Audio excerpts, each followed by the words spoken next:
ज़िंदगी का बहुत पोस्टमार्टम नहीं करना चाहिए। मैं हमेशा देखता हूँ कि जिसको हम कहते हैं ना बहुत माइक्रोस्कोप से देखना लाइफ को, वो हमारे भीतर चल रहा होता, हमारी थॉट प्रोसेस में चल रहा होता, हम डिटेलिंग में जाते हैं। आज से 50-60 साल पहले जीवन बड़ा मुश्किल था और लोग बड़े आसान थे। अब जीवन बहुत आसान है, लोग बड़े मुश्किल हैं।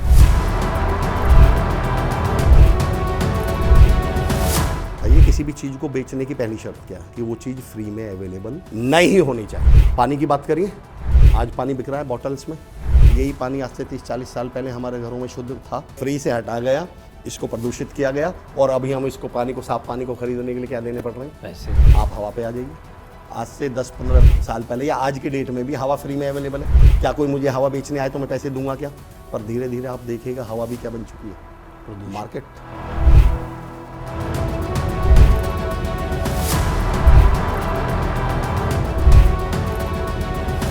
कि बदलते दौर में बदलती चीज़ों के साथ में हम कैसे रहें। अखबारों में खबर पढ़ो कितने हालात है। एक लड़के ने बाप को धक्के देके घर से बाहर निकाल दिया। ऐसी बताओ क्या हालात हो चुके हैं दुनिया के। मैंने कहा शुक्र है भगवान, दुनिया बड़ी अच्छी है। वो बोले मतलब? मैंने कहा अभी तुमने बताया अखबार में खबर आई है कि बेटे ने बाप को धक्के देके बाहर निकाल दिया। इसका मतलब दुनिया अभी भी इतनी अच्छी है कि ये खबर है। मैंने कहा टेंशन उस दिन लेना जिस दिन अखबार में खबर ये आए कि बेटे ने पिलाया बाप को पानी, उस दिन समझ लेना अब दुनिया नरक बन चुकी है। नमस्कार, न्यूज़ इंडिया 24/7 के एक नए पॉडकास्ट में आपका स्वागत है। हमारी कोशिश होती है कि वो बातें विशेषज्ञों के द्वारा यहाँ पर कही जाएं जिनकी ज़रूरत आज लोगों को बहुत ज़्यादा है। युद्ध का दौर चलता है, चुनावों का दौर चलता है, राजनीति के उतार चढ़ाव का दौर चलता है। हम देखते हैं कि लोग चर्चाएं भी बहुत सारी करते हैं। इन्हें कोई बेरोज़गारी की बात कर रहा है, भ्रष्टाचार की बात कर रहा है, बहुत सारी चिंताएं भविष्य को लेकर टिकी हुई हैं। कुछ करूं नहीं करूं, अपना करूं कि या क्या करूं। नौकरियों से परेशान है, नौकरी नहीं मिलने से परेशान है, नौकरी करने वाले भी परेशान हैं। ये बातें मैं इसलिए कह रहा हूं क्योंकि आज के जो मेहमान हैं मेरे, बहुत कमाल की शख्सियत हैं और वो ज़िंदगी के लगभग हर पहलू को एक साथ समेट कर ले आते हैं। ये मुझे खूबसूरती लगती है उनकी बातों की। आप खूब पसंद करते हैं। मेरे साथ मिलकर स्वागत करिए अमर चौधरी जी का। अमर चौधरी जी जाने माने मोटिवेटर हैं, लेकिन लाइफ कोच, उनका ये वाला डेजिग्नेशन मुझे बड़ा पसंद आता है। वो इसलिए क्योंकि लाइफ ही तो है ना जिसके लिए हम जो कुछ भी कर रहे हैं वो कर रहे हैं। लाइफ क्या है अमर जी? सबसे पहले बहुत बहुत स्वागत है आपका। मेरे लिए बड़ा भाग्य का विषय है सर कि मैं न्यूज़ इंडिया 24/7 के मंच पर बैठा हूँ और परम सौभाग्य ये है कि आदरणीय परवीन तिवारी सर के साथ बैठा हूँ। ये मेरे लिए परम सौभाग्य है। आपको हमने हमेशा एडमायर किया है और आपको बड़ा आइडियलाइज किया सर। पहले तो बहुत बहुत आभार मुझे ये मौका देने के लिए। बहुत बहुत धन्यवाद सर, बहुत बहुत शुक्रिया। जी सर। लाइफ जो है, जी, लाइफ कोच तो आप हैं। हाँ जी। स्विमिंग का कोच हो तो बता देगा कि ये स्विमिंग है, ऐसे करना है। क्रिकेट का कोच हो तो क्रिकेट है। तो लाइफ को कैसे डिफाइन करोगे आप? हाँ देखो, ये तो मैं भी सहमत हूँ। ये टर्म हालांकि मुझे भी पसंद नहीं है। लाइफ कोच नाम का कोई टर्म होता नहीं है, तो ठीक है, चलिए जनरिक हो गया। पर आप अगर मुझसे ये पूछें कि लाइफ को मैं कैसे देखता हूँ, जीवन को जो आप पूछ भी रहे हैं कि कैसे देखता हूँ, मेरा अपना ये मानना है परवीन भाई जी कि ज़िंदगी ना, मैं अक्सर कहता हूँ अपनी ट्रेनिंग्स में भी कि ज़िंदगी ना दही की तरह है। परवीन भाई जी एक बात बताइए, जब हमें दही मिलती है तो क्या करते हैं हम इस दही के साथ? कैसी लगती है दही? स्वाद कैसा है? खट्टा लगता है, थोड़ा सा कभी कोई चीनी ऐड करता है, कोई नमक ऐड करता है। खाने का क्या बढ़ा देती है ये? टेस्ट बढ़ा देती है, स्वाद, आनंद आ जाता है। मैं कहता हूँ सेम दही को जो आपका आनंद बढ़ा रही है, स्वाद दे रही है, जिसने आपके खाने को 4 गुना और अच्छा बना दिया, सेम दही को जस्ट खाने से 1 सेकंड पहले माइक्रोस्कोप लगाकर देख लीजिए और फिर उसको खाकर दिखाइए।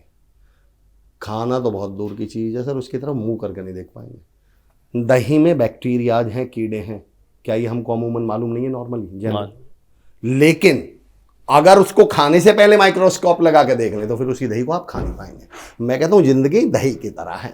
इसका ज्यादा पोस्टमार्टम, मुझे भी मालूम है इसमें कीड़े हैं, मुझे भी मालूम है इसमें बैक्टीरिया है, मुझे भी मालूम है फलाना ऐसा ढिकना ऐसा, दुनिया ऐसी दुनिया वैसी, पर मैं कहता हूँ 24 घंटे इसमें माइक्रोस्कोप लगाकर आपको मिल क्या रहा है, हासिल क्या हो रहा है, सिवाय परेशानी के, सिवाय स्ट्रेस के, सिवाय दुख के, सिवाय नफरत के, सिवाय चिढ़ के। तो मैं कहता हूँ जिंदगी दही की तरह है, इसमें मसाला मिलाइए, इसमें शक्कर मिलाइए और इसका आनंद लीजिए, इसका ज़्यादा पोस्टमार्टम मत करिए, अदरवाइज तो हम सारी ज़िंदगी परेशान रहने वाले हैं। मेरा व्यक्तिगत तौर पर ये मानना है सर। ये बात सही है कि जिंदगी का बहुत पोस्टमार्टम नहीं करना चाहिए, लेकिन एज अ साइकोलॉजिस्ट, जी जी, मैं पत्रकार तो हूँ लेकिन साथ में एक ये भी मेरा विषय है, मैं हमेशा देखता हूँ कि जिसको हम कहते हैं ना डाइसेक्शन करना या बहुत माइक्रोस्कोप से देखना लाइफ को, जी जी, वो हमारे भीतर चल रहा होता है, हमारी थॉट प्रोसेस में चल रहा होता है, हम डिटेलिंग में जाते हैं। हाँ जी। आप जब बोलते हैं तो हर आदमी कहेगा कि हाँ मैं करना तो यही चाहता हूँ, जी जी जी जी, लेकिन कर नहीं पाता हूँ। उसी के लिए तो पूरे शास्त्र, पतंजलि ने पूरा योग सूत्र ही इसी के चित्त वृत्ति निरोध के लिए लिख दिया। जी जी जी, क्या करें फिर, मतलब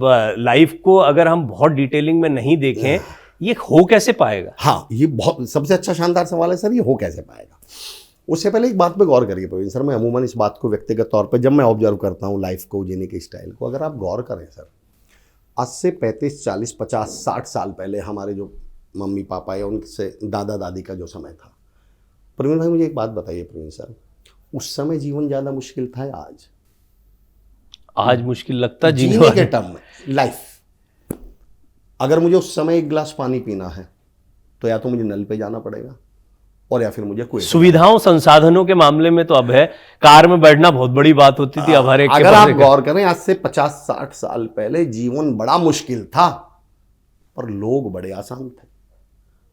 अब जीवन बहुत आसान है, लोग बड़े मुश्किल हैं। जिस पानी को पीने के लिए आपको या तो नल पे जाना पड़ेगा या आपको कुएं पे जाना पड़ेगा, वो अब आपको घर में बैठ जाएगा, आरओ का बस बटन दबाना है, पानी मिल जाएगा आपको। जिस खाना खाने के लिए आपको लकड़ी लानी पड़ती थी, गेहूं काट के लाना पड़ता था, फिर घर में चूल्हे पे बनाना पड़ता था, अब आपको जोमेटो या स्विगी पे ऑर्डर करना है, 10 मिनट में आपके पास आ जाएगा। जीवन इतना आसान हो गया, जिस रिश्तेदार से मिलने के लिए प्लानिंग साल भर करनी पड़ती थी, आप एक वीडियो कॉल पे, व्हाट्सएप पे आप उससे मिल सकते हैं। जीवन बहुत आसान है, फिर भी लोग स्ट्रेस में क्यों हैं, तनाव में क्यों हैं? क्योंकि हम कॉम्प्लिकेटेड हो गए। उसका कारण बताता हूँ, 2 कारण है प्रवीण सर।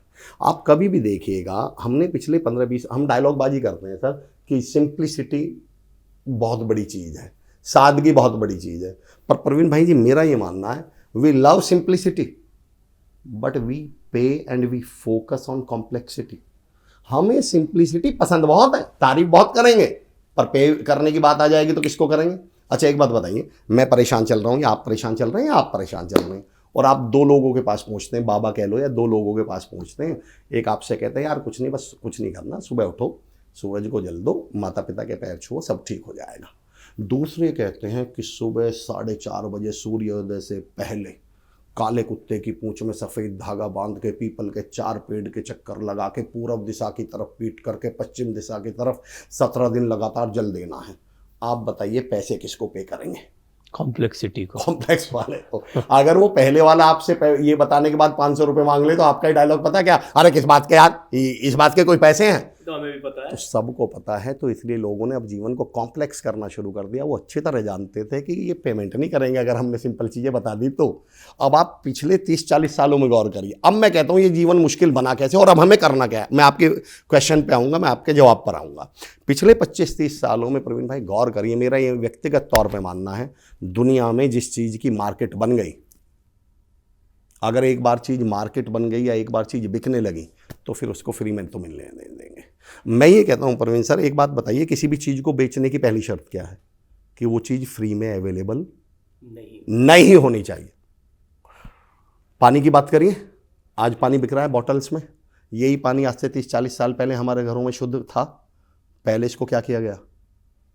इसको अनअवेलेबल या फ्री से हटाया गया, फ्री से हटा गया, इसको प्रदूषित किया गया, और अभी हम इसको पानी को, साफ पानी को खरीदने के लिए क्या देने पड़ रहे हैं? पैसे। आप हवा पे आ जाइए, आज से 10-15 साल पहले या आज की डेट में भी हवा फ्री में अवेलेबल है। क्या कोई मुझे हवा बेचने आए तो मैं पैसे दूंगा क्या? पर धीरे धीरे आप देखिएगा हवा भी क्या बन चुकी है? मार्केट। अब हवा को भी क्या किया जा रहा है? बेचा जा रहा है। अब आप 2-3 मुद्दों पे आइए, हैप्पीनेस, मोटिवेशन और काउंसलिंग या सुकून। पहले फ्री में अवेलेबल था, आपको हैप्पीनेस के लिए स्टैंड अप कॉमेडियन के को वो अटेंड करने की जरूरत नहीं थी। आपको हैप्पीनेस के लिए कपिल शर्मा देखने की जरूरत नहीं थी। आपको हैप्पीनेस के लिए कोई वीडियो नहीं देखना था। अपने घर में बैठना था, चाचा ताऊओं के बीच बैठना था, अड़ोसी पड़ोसी के बीच बैठ के बैठक में बैठ के हा हा हो गप्पे मारने थे। लेकिन सबसे पहले मोटिवेशन आपकी जरूरत पड़ती थी। आप कहीं कंफ्यूज हैं, परेशान हैं, दिक्कत में हैं, तो किसके पास जाके बैठ जाते थे? घर के बड़े बुजुर्ग, पिताजी से, चाचा ताऊ, पिताजी, अड़ोसी पड़ोसी, दोस्त। अब आप गौर करो पिछले 35-40 सालों पे सबसे ज्यादा फोकस किस बात पे किया जा रहा है? सबसे पहले हमारे दिमाग में जहर भरा गया, ये अड़ोसी पड़ोसी किसी के नहीं होते, तुमसे चिढ़ते हैं, रिश्तेदार तुम्हारा भला नहीं चाहते, दोस्त कभी नहीं चाहेंगे तुम कामयाब हो जाओ, रिश्ते किसी के नहीं होते, परिवार किसी का नहीं होता, दोस्त किसी के नहीं होते। पहले हमारे दिमाग में ये बताया गया कि हंसने के लिए इनके पास मत जाना वरना मजाक उड़ाएंगे तुम्हारा बाद में। काउंसलिंग के लिए चाचा ताऊ के पास मत बैठ जाना वरना तो ये किसी के सगे नहीं होते। रिश्तेदार से सलाह मत ले लेना, ये किसी के सगे नहीं होते। तो पहले जो फ्री में अवेलेबल थी चीज़ें, काउंसलिंग भी फ्री में अवेलेबल थी, खुशी भी फ्री में अवेलेबल थी, मोटिवेशन भी फ्री में अवेलेबल था। पहले हमारे पास से फ्री हटाया गया और फिर हमसे क्या बोला गया, अब अगर आपको खुश रहना है तो आइए मेरा कोर्स अटेंड करिए, मैं बताऊंगा हाउ टू लिव हैप्पीली, कैसे जीवन को। लाइफ कोच, मैंने अभी आपने एक वर्ड यूज किया, लाइफ कोच, हम ही तो मार्केट में बेच रहे हैं। मोटिवेशनल स्पीकर आ गए, स्टैंड अप कॉमेडियंस आ गए। पहले हर मोटिवेशनल स्पीकर को सुन लीजिएगा, पिछले 30 साल में जोर लगा दिए मोटिवेशनल स्पीकर्स ने, उनके पास एक ही टॉपिक है, रिश्तेदार कभी तुम्हारा भला नहीं चाहेंगे, दोस्त तुम्हारे सगे नहीं है, पड़ोसी किसी का नहीं होता। पहले इन्होंने ही हमें अड़ोस पड़ोस के प्रति नेगेटिव किया और अब ये क्या करें, मोटिवेट होना है तो किसके पास आओ, मोटिवेट, मेरा कोर्स खरीदो, मैं तुम्हें मोटिवेट करूंगा। तो मैं आपसे भी निवेदन करता हूं, हम मोटिवेशनल स्पीकर्स के चक्कर में ज़्यादा मत फंसना। देखो मोटिवेशन चाहिए तो सही, पर ज़्यादा भी फंसने की जरूरत नहीं है। मोटिवेशन आपके अड़ोस में, पड़ोस में, घर वालों के पास है, हैप्पीनेस आपके परिवार। और जिस दिन हम वापस परिवारों के साथ बैठना शुरू, वो एक चुटकुला ही सुना था वैसे तो मैंने, एक लड़का बोलता है कि यार कल लाइट भी नहीं आ रही थी, इन्वर्टर भी काम नहीं कर रहा था, नेट भी नहीं चल रहा था, तो मैं नीचे अपने घर वालों के पास आके बैठ गया। यार काफ़ी अच्छे लोग हैं मेरे घर वाले भी, बहुत अच्छा लगा मुझे उनसे मिल के। एक्चुअली अब हमें लोगों से मिले हुए, अपने घर वालों से, परिवार वालों से मिले हुए इतना समय हो जाता है, तो हैप्पीनेस आए क्या? फिर हम इस हैप्पीनेस को खरीदने के लिए जाते हैं। तो आपने पूछा कैसे हो, ये कैसे ऐसा हो कि बेसिक्स की तरफ वापस आ जाइए, बैठिए अपने परिवार के साथ, बैठिए दोस्तों के साथ, निकालिए दिमाग से ये जहर कि रिश्तेदार दोस्त किसी के नहीं होते, ये सबके होते हैं। आपने जो कहा ना, ये नैतिक तौर पर और दर्शन के स्तर पर ओवर द पीरियड हमेशा हर दौर में जब परिवर्तन आया है तो यही प्रश्न उठा है, गो टू बेसिक्स, अपने पहले वाले समय पर चले जाओ। ऐसा नहीं कि हम जो 50-60 साल पहले की बात कर रहे हैं, उस 50-60 साल पहले, उससे पहले की जो जिंदगी थी और ज्यादा, मैं ये सुनता हूं कि वो बैलगाड़ी से चलना शुरू करते थे और किसी समय पे पहुंचते थे, बाद में बस और ट्रेन जैसी चीजें चलने लगी, जहाज चलने लगे, तो लोग प्रसन्न हो गए कि यार देखो अब तो हम बैलगाड़ी, ये यहाँ से आप अभी अपने गांव से, घर से यहाँ तक पहुंचे, वही एक जमाना रहा होगा 50-60 साल पहले कि कभी कभार यहाँ तक आना होता। मेरा गांव में चिरौड़ी, नोएडा आना तो अपने आप में महाभारत थी बस। तो ये कहानी हर दौर में बदलती रहती। हमें ये भी तो अमर सर स्वीकार करना पड़ेगा कि बदलते दौर में बदलती चीजों के साथ में हम कैसे रहें। मतलब गो टू बेसिक्स तो है, लेकिन हम इंटरनेट को खारिज ना करें, हम इन्वर्टर को खारिज ना करें, और फिर क्योंकि जो हम कर रहे हैं ना परिवार, मैं जो कहना चाह रहा हूँ, फिर बड़ा अच्छा सवाल ये ऐसा हो रहा है कि आपने बोला कि वो लड़का आया, उसने कहा कि घर के लोग भी बड़े अच्छे हैं। अब समस्या ये हो गई कि घर के लोग भी तो वही हो गए हैं, वो भी तो जो है कह रहे हैं लड़का हमारा भी बहुत अच्छा है यार, हम ही नहीं मिल पा रहे थे। ये आपने इतना खूबसूरत सवाल पूछा है सर, मुझे इतना समय हो गया पॉडकास्ट करते हुए, इतने गंभीर, मतलब इतना शानदार सवाल आपने पूछा है सर। बेसिकली एक टॉपिक है जिस पर मैं काम करता हूँ सर, उसको मैंने नाम दिया है ट्रैपिंग। ये जो टॉपिक है ना आपका, ये जो कि बेसिक्स पे आइए या ये करिए, अब वक्त बदल गया, बताओ बेसिक्स पर कैसे, ये अपने आप में ट्रैपिंग है सर। आपने कभी गौर किया है, आज की बहुत समस्याएं, पारिवारिक जो समस्याएं हैं, सास बहू की जो समस्या है, उसका मैं ट्रैपिंग से जोड़ता हूं, फिर मैं आपको इस सवाल का जवाब दूंगा। हर सास को जब तक उसके बेटे की शादी नहीं हुई होती है, तो अड़ोसी पड़ोसी दोस्त तो रील्स वाले बता रहे होते हैं कि पता तो उस दिन चलेगा जिस दिन बहू आएगी, तुझे पता तो उस दिन चलेगा जिस दिन बहू आएगी। यानी उनके दिमाग में पहले क्या जहर भरा गया, बहू आएगी तो कुछ गड़बड़ करने वाली है। और बहू को पता है क्या, लड़की को क्या बताया जा रहा है घर में, अरे सास से बच के रहना भाई। अब मेरा सवाल, क्या वो दोनों सच में बुरी थी? नहीं, पर दोनों के दिमाग में क्या बता दिया गया कि इससे पहले कि सामने वाला कुछ तुम्हारे खिलाफ करे तुम क्या कर दो, और बाद में जब दोनों पहुंची तो दोनों देखो, मैं एक वन ऑफ माय फेवरेट उदाहरण, हम ट्रेनिंग में एक एग्जांपल देते हैं, परवीन सर उसको सुनिएगा। हम 20-50 जितने भी लोग होते हैं सबको खड़ा करते हैं, उनके हाथ में एक गुब्बारा देते हैं और बोलते हैं इस गुब्बारे को फुला लो। सब फुला लेते हैं, फिर हम सबके सामने से निकलते हैं और हमारे हाथ में पिन होती है, हम कहते हैं कि एक पिन उठा लो। सब पिन उठा लेते हैं। अब हम उन्हें इंस्ट्रक्शन देते हैं कि तुम्हारे पास केवल 1 मिनट है, इस 1 मिनट बाद जिसका गुब्बारा बचा रहेगा he will be the winner, वो विजेता होगा, और your time starts now. 1 2 3 starts now. भट भट भट भट भट भट भट गुब्बारे, गुब्बारे, 1 मिनट खत्म होता है, एक आध किसी का बचता है, अदरवाइज सारों के गुब्बारे फूट चुके होते हैं। हम उन्हें रोकते हैं, हम कहते हैं अब हमारा इंस्ट्रक्शन बताओ क्या था। क्या था सर? जिसका गुब्बारा बचा रहेगा वो, तो तुम अगर सारे खड़े ही रहते, एक दूसरे का गुब्बारा नहीं फोड़ते, तो तुम्हारा सबका गुब्बारा बचा हुआ था ना। तुम्हारे दिमाग में ये किसने भर दिया कि दूसरा गुब्बारा फोड़ना है? एक्चुअली हमारी समस्या ये है कि हम सबके दिमाग में किसी ने भर दिया कि अपने गुब्बारा बचाने का मतलब है दूसरे का गुब्बारा फोड़ना। अरे आप नॉर्मल खड़े रहते ना। हम सबको ये जहर भरा गया है कि सास अगर तुझे बचना है तो बहू, इससे पहले बहू अटैक करे तो कर देना, और बहू के दिमाग में ये जहर भरा गया है कि इससे पहले सास अटैक करे। मैं अक्सर एक सवाल पूछता हूँ सर आपसे, जिस तरह की बात हो रही है मजा आ जाएगा, बताइए सर इस दुनिया में अच्छे लोग ज्यादा हैं या बुरे? दृष्टिकोण की बात है, देखने वाला कौन है अमूमन। फिर भी एक जेनरिक बात, जेनरिक सवाल। नहीं, मैं इस पर मेरा मत नहीं बना पाया, बड़ा गंभीर सवाल है। आप अपना मत बनाइए, पर जेनरिक अगर मैं किसी से सवाल पूछूं तो अमूमन मुझे क्या निकलेगा बैसाखता, क्या बोल देगा आदमी कि आजकल तो ज्यादातर बुरे लोग, आजकल तो बुरे लोग हैं। हाँ। मैं चुनौती, ये तो फ्रेज बन गया है। हाँ, फ्रेज बन चुका है। प्रवीण सर ये जो आपने वर्ड यूज किया ना, फ्रेज बन चुका। अब मैं उस पे लेके आ रहा हूं, दुनिया बहुत बुरी है, दुनिया बड़ा कैसे, अब मैं उसी की तरफ लेके आ रहा हूँ। ये फ्रेज बनते कैसे वो बताना चाह रहा हूँ मैं आपको। मुझसे किसी ने बोला अमर भाई दुनिया देख लो क्या हालात हो चुके हैं। बोले क्या हुआ? और बोले अखबारों में खबर पढ़ो कितने हालात है, एक लड़के ने बाप को धक्के दे के घर से बाहर निकाल दिया, ऐसी बताओ क्या हालात हो चुके हैं दुनिया के। मैंने कहा शुक्र है भगवान दुनिया बड़ी अच्छी है। वो बोले मतलब?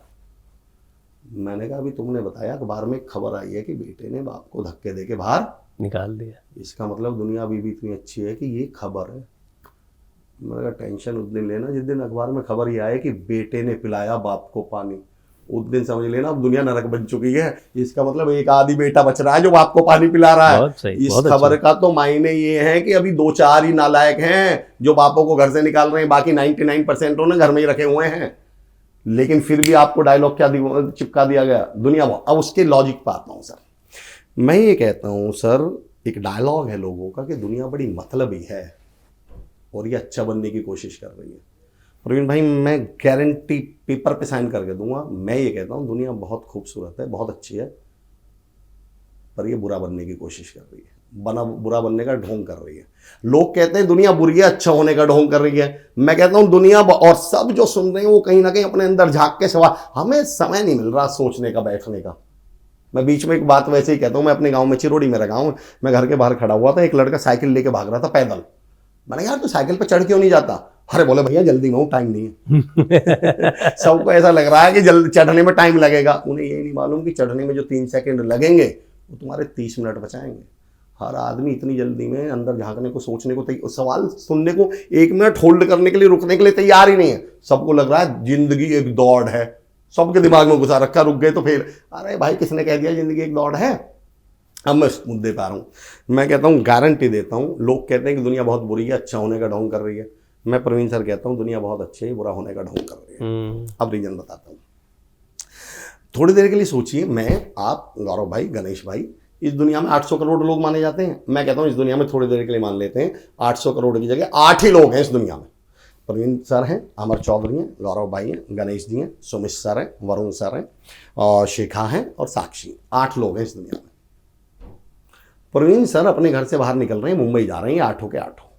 प्रवीण सर अपने घर से बाहर निकल रहे हैं, प्रवीण सर के घर पैकिंग चल रही है, और प्रवीण सर के मम्मी पापा कह रहे हैं प्रवीण तू बहुत सीधा है बेटा, तू बहुत सज्जन है, तू बहुत सीधा है, दुनिया बहुत चालाक है, बच के रहना।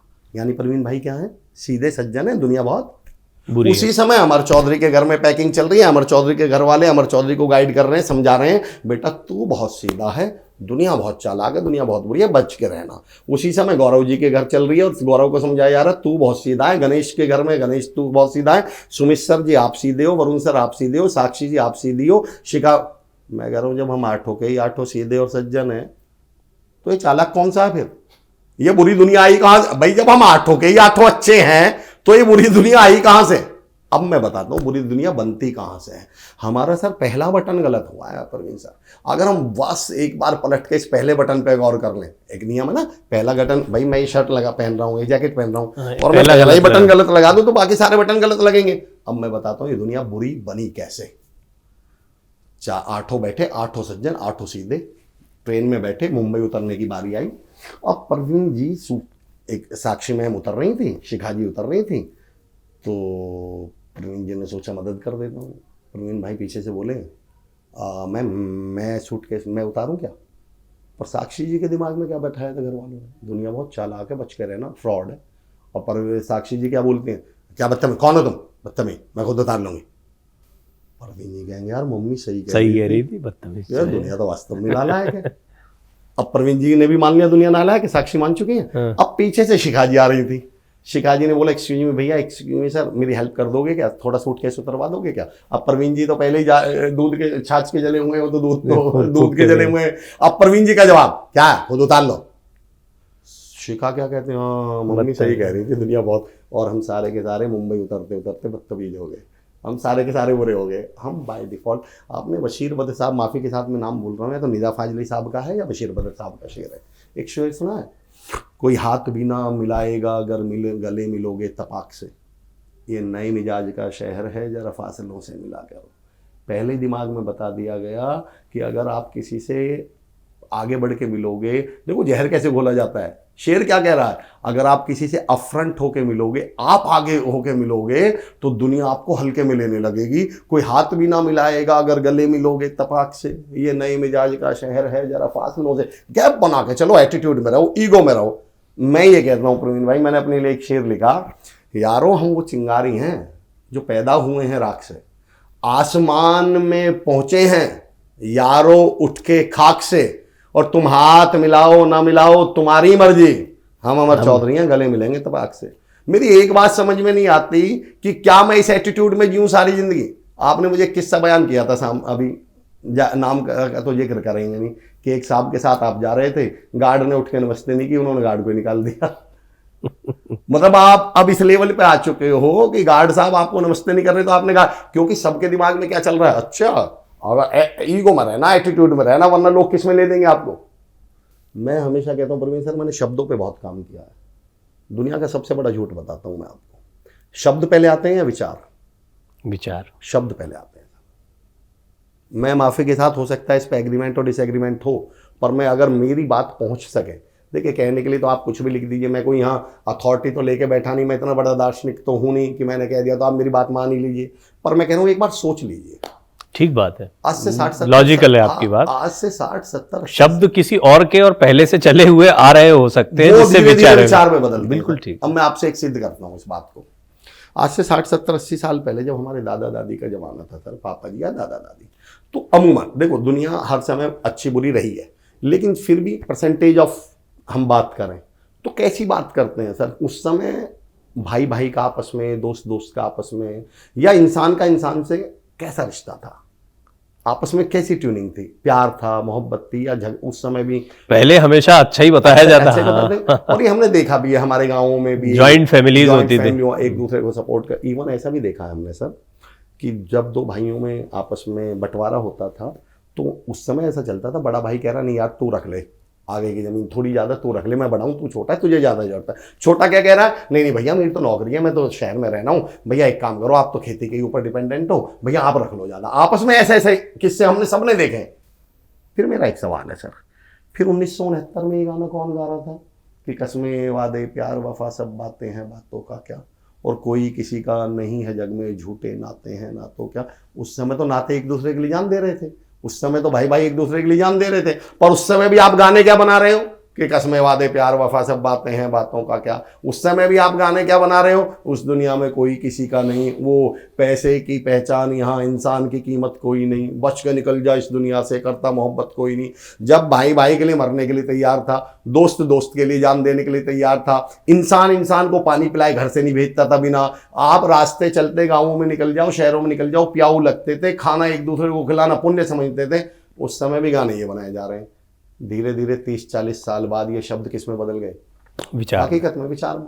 मैं कहता हूँ शब्द पहले आते हैं। तो ये जो फ्रेज आपने कही था ना, दुनिया बहुत बुरी है, लोग मतलबी हैं, ये थे नहीं उस समय जब ये बोलने शुरू किए गए। क्योंकि मार्केट, मैंने कहा ना, मार्केट तो बनानी है, लोग बुरे नहीं माने जाएंगे तो लोग हमारे पास, अगर मैं फिर वही, मैंने शुरुआत जहां से की थी मैं वहीं आता हूँ। अगर आप मोटिवेशन चाचा ताऊ अड़ोसी पड़ोसी से ले लोगे तो अमर चौधरी को क्यों सुनोगे? अमर चौधरी के कोर्स कैसे बिकेंगे, और अमर चौधरी को कोर्स बेचना है तो अमर चौधरी पहले नफरत फैलाएगा, लोगों की नेगेटिविटी फैलाएगा, और फिर धीरे धीरे, और नेगेटिविटी फैलाने के लिए पहले शब्दों का यूज करूंगा मैं। तो मैं ये कहता हूं, अगर आप सिर्फ शब्दों को बदल लें, पहला पॉइंट, और दूसरा, अगर आप सच में एक बार ट्राई करके देख लें, मैं गारंटी दे देता हूँ सर, आपका भी अपना अनुभव रहेगा, और आप लोगों से भी पूछता हूँ, आप एक बार, हमारा एक एसोसिएशन है sir, TTC the trainers camp, उसकी एक घटना बताता हूँ। एक साहब बड़ी टाई वाई में, कोट वोट में, बड़े सुबह से शाम तक सेशन चल रहा था, वो बड़े ऐसे बैठे हुए, ना किसी से बात कर रहे हैं ना बोल रहे हैं। शाम को हम करते थे जॉलिफिकेशन। जॉलिफिकेशन का मतलब है मस्ती। तो शाम को जॉलिफिकेशन होती है, तो देखते हैं उन्होंने अपनी जैकेट ऐसे उतार के फेंक दी, और वो तो सपेरे बने हुए घूम रहे।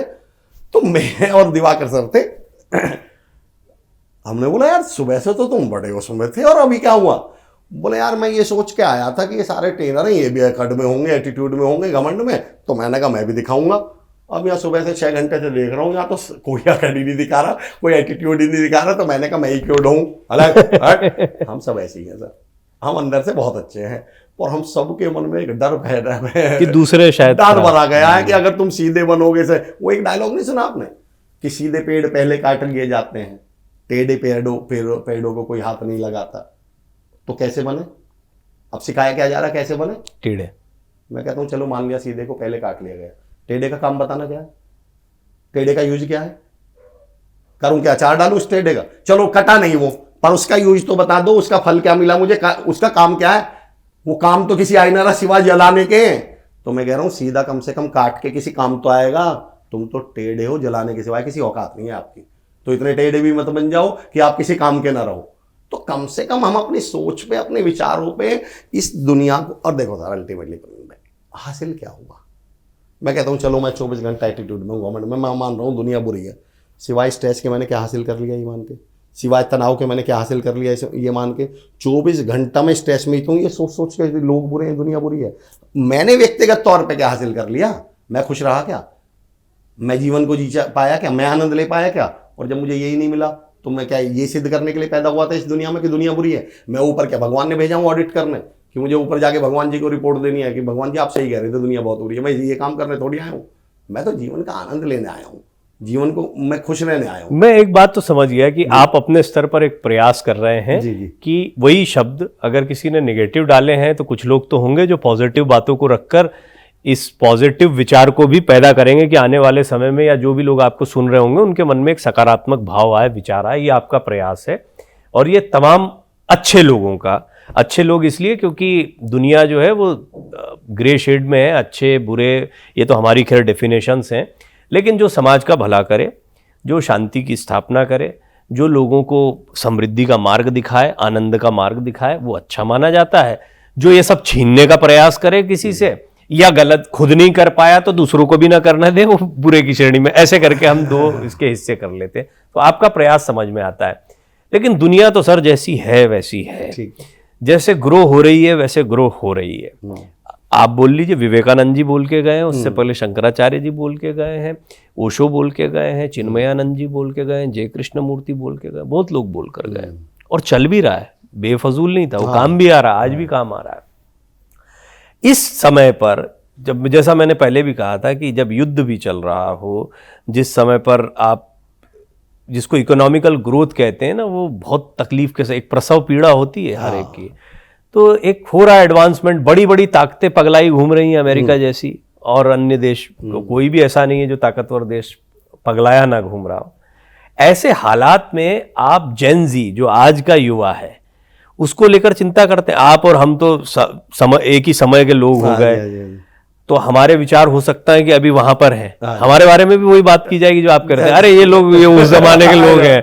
आज के जो बच्चे मैं देख रहा हूं वो उनके साथ में चुनौतियां बहुत ज्यादा है, ना तो एक्सपोजर है, ना वैसी संयुक्त परिवारों में उनका लालन पालन हुआ है, ना ही एक बड़ी चुनौती ये है कि उनका एक्सपोजर 1-to-1 कम्युनिकेशन में संबंधों के स्तर पर है। उनको नॉलेज हमसे बहुत ज्यादा है, क्योंकि एक्सपोजर पहले दिन से टीवी पर, फोन पर, हर चीज पर इतना भयंकर मिल जा रहा है कि इंफॉर्मेशन ओवरफ्लो हो रही है। इस दौर के युवा के लिए आप कुछ प्लान कर रहे हो कि ये जेन जी जो है इसको मुझे ऐसे एड्रेस करना है, या इसको लेकर मेरे मन में ये चिंता होती है और शायद ये तरीका निकले जिससे कुछ काम बन जाए? भाई जी, मैं इस विषय पे तो मैं दूसरे तरीके से देखता हूँ। मलिक ज़्यादा जावेद साहब हैं शायद, या उनके पिताजी का ये शेर है, मलिक ज़्यादा जावेद साहब का एक शेर है कि इस बात पे क्या रोना, इस बात पे क्या रोना, ये तो घर घर की कहानी है, और मेरे बच्चों में जो कमी है वो तो खानदानी है। मेरा एक सवाल है सर, आप जिस जैन जी को कह रहे हो कि इसमें पेशेंस नहीं है, हम में और आप में बहुत पेशेंस है था। हाँ, मतलब कंपैरेटिव स्टडी में ऐसा बोल सकते हैं। कैसे था?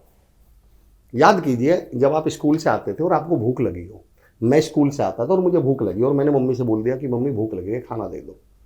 ये कहने के बावजूद कि मम्मी भूख लग रही है खाना दे दो, मुझे पता था आधा घंटा लगेगा खाना मिलने में, क्योंकि मम्मी या तो आपके घर में तो गैस रही होगी, मैं तो गाँव से हूँ, चिरौड़ी गाँव है मेरा, मेरी मम्मी अभी आटा लगाएगी, मेरी मम्मी दाल बनाएगी, या मेरी मम्मी चूल्हा जलाएगी और चूल्हे पे बैठ के फिर रोटी बनाएगी, और इस पूरे प्रोसेस में आधा पौना घंटा लगेगा। आपके यहाँ भी क्या होगा भाई, चलो गैस बन गई पर बननी तो रोटी सब्जी है, सब्जी में 15-20 आधा मिनट तो घंटा तो लगना है, और रोटी में भी। यानी मुझे और आपको जो चीज़ मिलनी थी, ऐसा कब हुआ कि आपने अपने पापा जी से कहा पापा जी जूते दिलवा दो, और पापा जी ने कहा चल बेटा भी दिलवा के ला? कब हुआ ऐसा? हमारे यहाँ तो कपड़े ऐसे सिलते थे कि मामा जी के लड़के की शादी होगी तब जाके नए कपड़े मिलेंगे। तो ये जो हमारे अंदर पेशेंस था, ये हमारा टैलेंट नहीं था, हम जिस समय काल में जी रहे थे और जिस तरह की हमारी परवरिश थी उसकी वजह से हमारे अंदर आया था। हमको जो चीज भी मिलनी थी, जो भी चीज मिलनी थी, वो साल में 1-2 बार मिलनी थी, या हमें कहने के बावजूद, जैसे हम बोलते थे मम्मी मामा जी के यहाँ चलना है, तो भी पता था छुट्टियों में ही जाएंगे, मामा जी से बात हो नहीं सकती थी। तो पेशेंस हमारा टैलेंट नहीं था सर, पेशेंस वो परवरिश का हिस्सा था।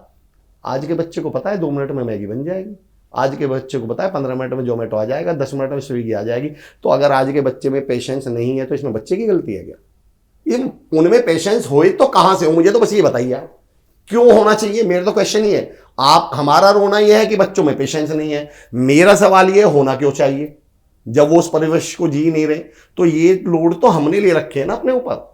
आप और हमको कितना चिड़ छूटती है जब बच्चे मोबाइल पे खेल रहे होते हैं कि देखो यार क्या घर में पड़े हुए हैं, एक हमारा टाइम था, तो हमने तो वो टाइम देखा है और ये टाइम देखा, पर उस जैन जी ने तो वो टाइम देखा ही नहीं, तो उसको कोई दुख थोड़ी। हमें क्या लग रहा है कि यार इसको भी दुख होना चाहिए। इसे कैसे दुख हो जब इसने गिल्ली डंडा खेला ही नहीं है, जब इसने काना डंडा खेला ही नहीं है, जब ये खो खो खेलने ही नहीं गया, तो इसे ऐसा थोड़ी लग रहा है मुझसे कुछ छूट गया। तो पहली बात तो इतना लोड लेने की जरूरत नहीं है। दूसरी बात यह है कि जैन जी को हर बात पे टोकना ही ऐसा नहीं है। हमें क्या लगता है, एक हेलीकॉप्टर पेरेंटिंग चीज होती है सर। हम जो हमारी और आपकी पीढ़ी है ना, वो ट्रांजेक्शनल पीढ़ी है एक्चुअली। हम सही बताएं, हम और आप कौन से लोग हैं सर?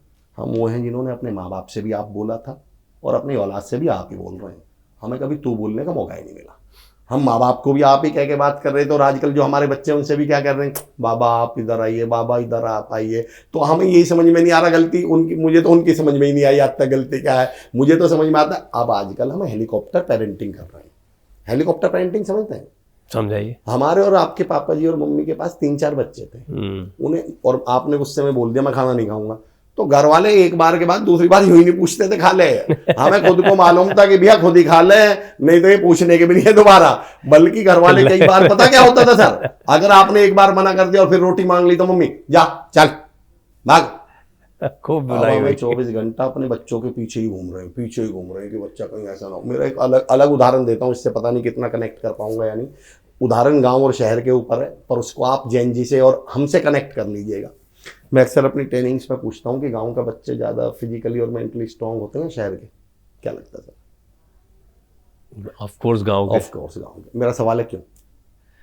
क्योंकि उनको शारीरिक श्रम करने का ज़्यादा अवसर मिलता है और जीवन की चुनौतियाँ ज़्यादा है, मतलब संघर्ष ज़्यादा है। मैं दोनों बातों से एग्री हूँ। मैं तीसरी बात पे ले जाता हूँ आपको। मैं कहता हूँ गांव का बच्चा फिजिकली और मेंटली स्ट्रांग इसलिए है सर कि उदाहरण दे के समझाता हूँ कि मान लो गांव का बच्चा 2, 4, 10, 5 फीट ऊंची छत पे दीवार पे खेल रहा है और बच्चा गिर जाए, उसके पैर में मोच आ जाए, मैं तो कह रहा हूँ उसकी हड्डी टूट जाए, तो गाँव का बच्चा रोएगा नहीं, क्योंकि गाँव में उठाने की परंपरा नहीं है। उसको मालूम है बेटा एक टांग तो तेरी गिर के टूटी है, दूसरे को ही घर वाले तोड़ देंगे, वहाँ कोई उठाने थोड़ी भागता है, वहाँ तो घर वाले क्या भागते हैं, चल खड़ा हो। अब इस पूरे प्रोसेस में बच्चे को पता है बेटा इन्हें पता चल गई तो मारेंगे बहुत, तो वो क्या करता है, उसी पूरे प्रोसेस को देखे वो क्या करता है, तुरंत एक डिसीजन लेता है कि रोना नहीं है, घबराना नहीं है, और फिर उसी टूटे टांग को मिलकर चेहरे पे मुस्कान लेके बाहर निकल जाता है। इस पूरे प्रोसेस में क्या हुआ सर, वो फिजिकली भी और मेंटली भी क्या हुआ, स्ट्रांग हुआ। शहर के बच्चे के साथ क्या दिक्कत है, अरे वो कहीं से नहीं गिरा, दीवार नहीं सर, वो फर्श पे बैठा हुआ और वहीं बैठा बैठा लुढ़क जाए, अंदर से भाग के, फर्श पे ही लुढ़का है पर अंदर से भाग के मम्मी आएगी, आज तो बाबा गिर गया, आज तो बाबा गिर, और तुरंत तो पापा जी को फोन करेगी पति को, आज तो बाबा गिर गया, पापा बुआ जी को फोन कर दे, आज तो बाबा गिर गया, बुआ जी का फोन दादाजी को, आज तो बाबा गिर गया। उसके बाद प्रवीण सर बाबा कभी गिरता ही नहीं, पर वो बाबा कुछ करता भी नहीं है जिंदगी भर। फिर यही बाबा हैं जो बड़े होके पूछते हैं, अले मेरे बाबू ने खाना खाया क्या, यही तो बाबा बने घूम रहे हैं। मैं अपनी पेरेंटिंग के सेशन में एक लाइन पढ़ता हूँ कि हवा के रुख पे छोड़ दे, जलना सीख जाएगा, और बच्चा लड़खड़ाएगा तो चलना सीख जाएगा। हम इस जैन जी के पीछे इतने पड़े हुए हैं, 24 घंटा हमें ही चिंता है जैन जी की। आपको कभी जैन जी के पॉडकास्ट में जैन जी वालों को बैठे हुए कभी चिंता करते हुए देखा है? सारी चिंता कौन व्यक्त कर रहे हैं?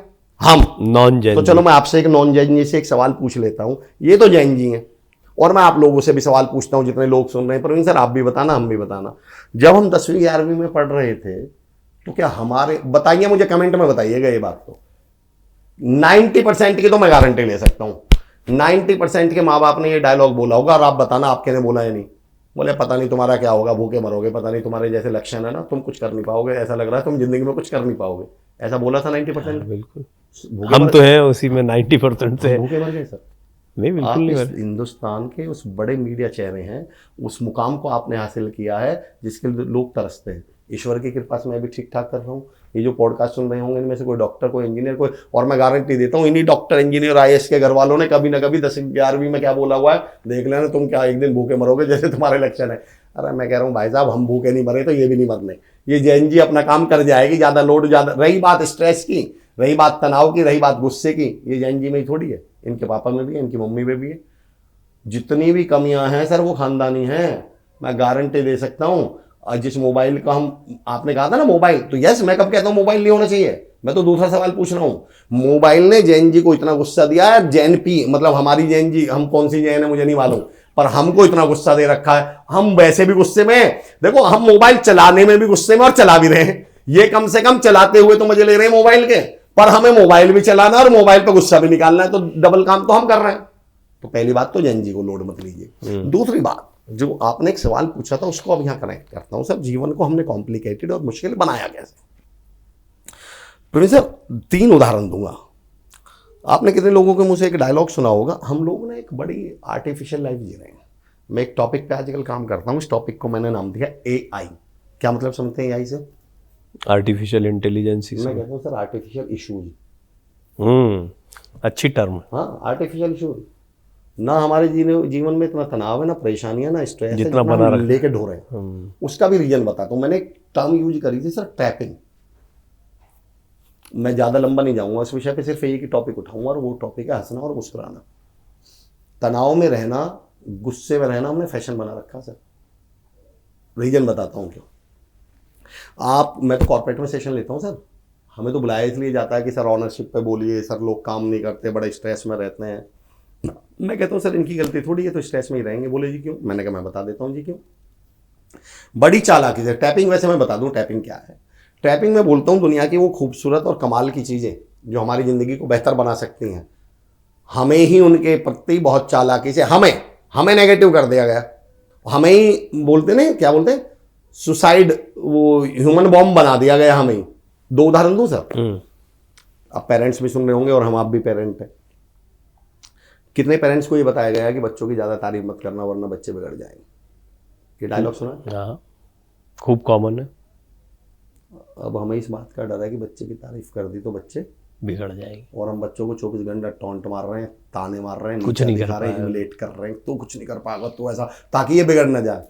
मैंने कहा महाराज बिगड़ जाता तो भी चल जाता, तुमने इसकी सेल्फ इमेज खत्म कर दी, तुम इसका कॉन्फिडेंस खा गए, तुम इसका कैरेक्टर खा गए, या तुम इसकी पर्सनैलिटी खा गए, और मन में क्या खुश हो रहे हैं पेरेंट्स, देखा बिगड़ने नहीं दिया। अरे मैंने कहा इससे तो ये बिगड़ा हुआ ठीक था यार, तुमने किसी लायक नहीं छोड़ा इस बच्चे को, इसका मतलब सेल्फ इमेज खा गए आप इसका आत्मविश्वास खा गए, और मन में क्या खुश हो रहे हो, यही तो वो चाह रहे थे। और हमें देखो सर, कोई भी चीज आप मेरे बिगाड़ने के लिए मुझे आके ये थोड़ी कहेंगे अपने माँ बाप से लड़ ले, आप मुझे आके ये कहेंगे नहीं अमर जी, हाँ बिल्कुल बिल्कुल, पर अमर जी माँ बाप किसी के नहीं होते, और कह के चले जाएंगे। आप मुझसे ये थोड़ी कहेंगे अपने माँ बाप को गाली दे, ये तो मेरे दिमाग में भर जाएंगे, बाद में मैं एक्शन लूंगा। मेरा पॉइंट ये है कि इन्होंने एक्चुअली परिवार जो है बहुत मजबूत है हमारे देश में। अगर आप देखें, देश में समाज में जाइए, समाज में गांव में जाइए, अल्टीमेटली जो इकाई है, अल्टीमेट इकाई क्या है, परिवार। इन्हें मालूम था अगर परिवार ताकत बन गए, परिवार एक दूसरे के साथ जुट के रह गए, एक दूसरे के सपोर्ट ले गए, तो ये ताकतवर बन जाएंगे, मजबूत बन जाएंगे, हमसे रूल नहीं होंगे फिर। तो इन्होंने परिवार में कैसे मट्ठा डाल रखा है कि इन्होंने माँ बाप की और बच्चों की बनने ही नहीं दी, आपस में क्या कॉन्फ्लिक्ट पैदा कर दिए कि बच्चों, अब क्या, जिन पेरेंट ने 24 घंटा बच्चों को ताने मार के पाला है, अब इसका बच्चा कभी इनसे कनेक्टेड होगा?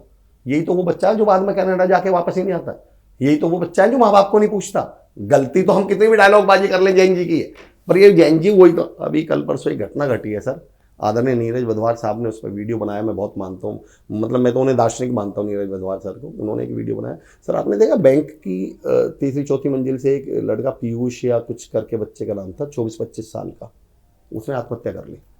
और लेटर में पता क्या लिखा कि मेरे बाप को मेरी चिता के हाथ मत लगाने देना। और घटना पता है क्या है कि कभी वो 6ठी-7वीं क्लास में था बच्चा, उसके नंबर या कुछ कोई घटना घटी थी, तो उसके पिता ने नंगा करके उसको घर से बाहर निकाल दिया था। और जब फिर ऐसी कोई घटना घटती तो हमेशा क्या धमकी देते, और वो उस बच्चे के दिमाग से ही नहीं निकली बात। 24 साल की उम्र में जब लड़का बैंक में है या लॉ उसमें है, शायद लॉयर था, वो कोर्ट में था, उस उम्र तक भी वो अपने जहन से ये बात नहीं निकाल पाया, और 24 साल की उम्र में आके उसने आत्महत्या कर ली। और लेटर ये लिखा है, और आप ये खुश हो रहे हो कि हमने बच्चों को टॉन्ट मार के, ताने मार के, खौफ के साए में अगर बच्चे को पाला जाएगा, वो बेजुबा हो जाएगा या बदजुबा हो जाएगा। ये जो हम जैन जी को कहते हैं ना बदतमीज हैं, ये हमारी वजह से बदतमीज है सर। ये जो नहीं सुन रहे ना, ये हमारी वजह से नहीं सुन रहे, पर ये हम एक्सेप्ट करेंगे नहीं। अच्छा एक बात बताओ सर, मैं आपसे एक सवाल पूछता हूँ। टाटा ने एक कार बनाई और कार परफॉर्म नहीं कर रही, कार की बैटरी में प्रॉब्लम है, कार के इंजन में प्रॉब्लम है, शिकायतें आ रही है मार्केट में, तो कार की गलती है टाटा की? क्यों सर, कार की क्यों नहीं? क्योंकि टाटा ने बनाई है। तो ये बच्चे तो बनाए तो हमने, जिस पे हम अपने आप को बड़ा अनुशासित होने पे, बड़ा पोलाइट होने पे गर्व करते हैं ना सर, तो वो हमारा रोल नहीं था, वो हमसे पहले वाली पीढ़ी माँ बाप का था, जिन्होंने हमें बनाया था ऐसा। और ये जो जैन जी बनाई है, ये हमने बनाई है। तो ये जो कार में कमी है ना, ये कार में कमी है, कार की कमी नहीं है। इस सेंटेंस को प्रवीण सर मैं फिर से रिपीट कर रहा हूं, ये कार में कमी है, कार की कमी नहीं है। ये जैन जी में जो कमी है ये सारी खानदानी है, हमारी है, पर हम ये एक्सेप्ट करेंगे नहीं। तो पहला पॉइंट ये मेरा। अब दूसरे पॉइंट पे आता हूं जहां से आपने बात उठाई थी, डायलॉग बाजियों में हम ऐसे ट्रैपिंग, जो मैं कह रहा था सर, वो स्ट्रेस वाली बात चल रही थी, तो मैं अब दूसरा पॉइंट आता हूं। 24 घंटा आदमी तनाव में मिल क्यों रहा है सर? जो आपने शुरू में पूछा ना, बेसिक पे कैसे जाए, आने ही नहीं देंगे, कभी आने ही नहीं देंगे, क्योंकि इन्हें मालूम है आ गए तो ही कामयाब हो जाएंगे, आ गए तो ही खुश रहने लगेंगे, आने ही नहीं देंगे। सिंपल सा आता हूं, तनाव में आदमी इसलिए है सर, मैंने कहा AI, आर्टिफिशियल इंटेलिजेंस, हमने हंसते हुए और खुश लोगों को बड़ी चालाकी के साथ गैर जिम्मेदार और लापरवाह सिद्ध कर दिया सर।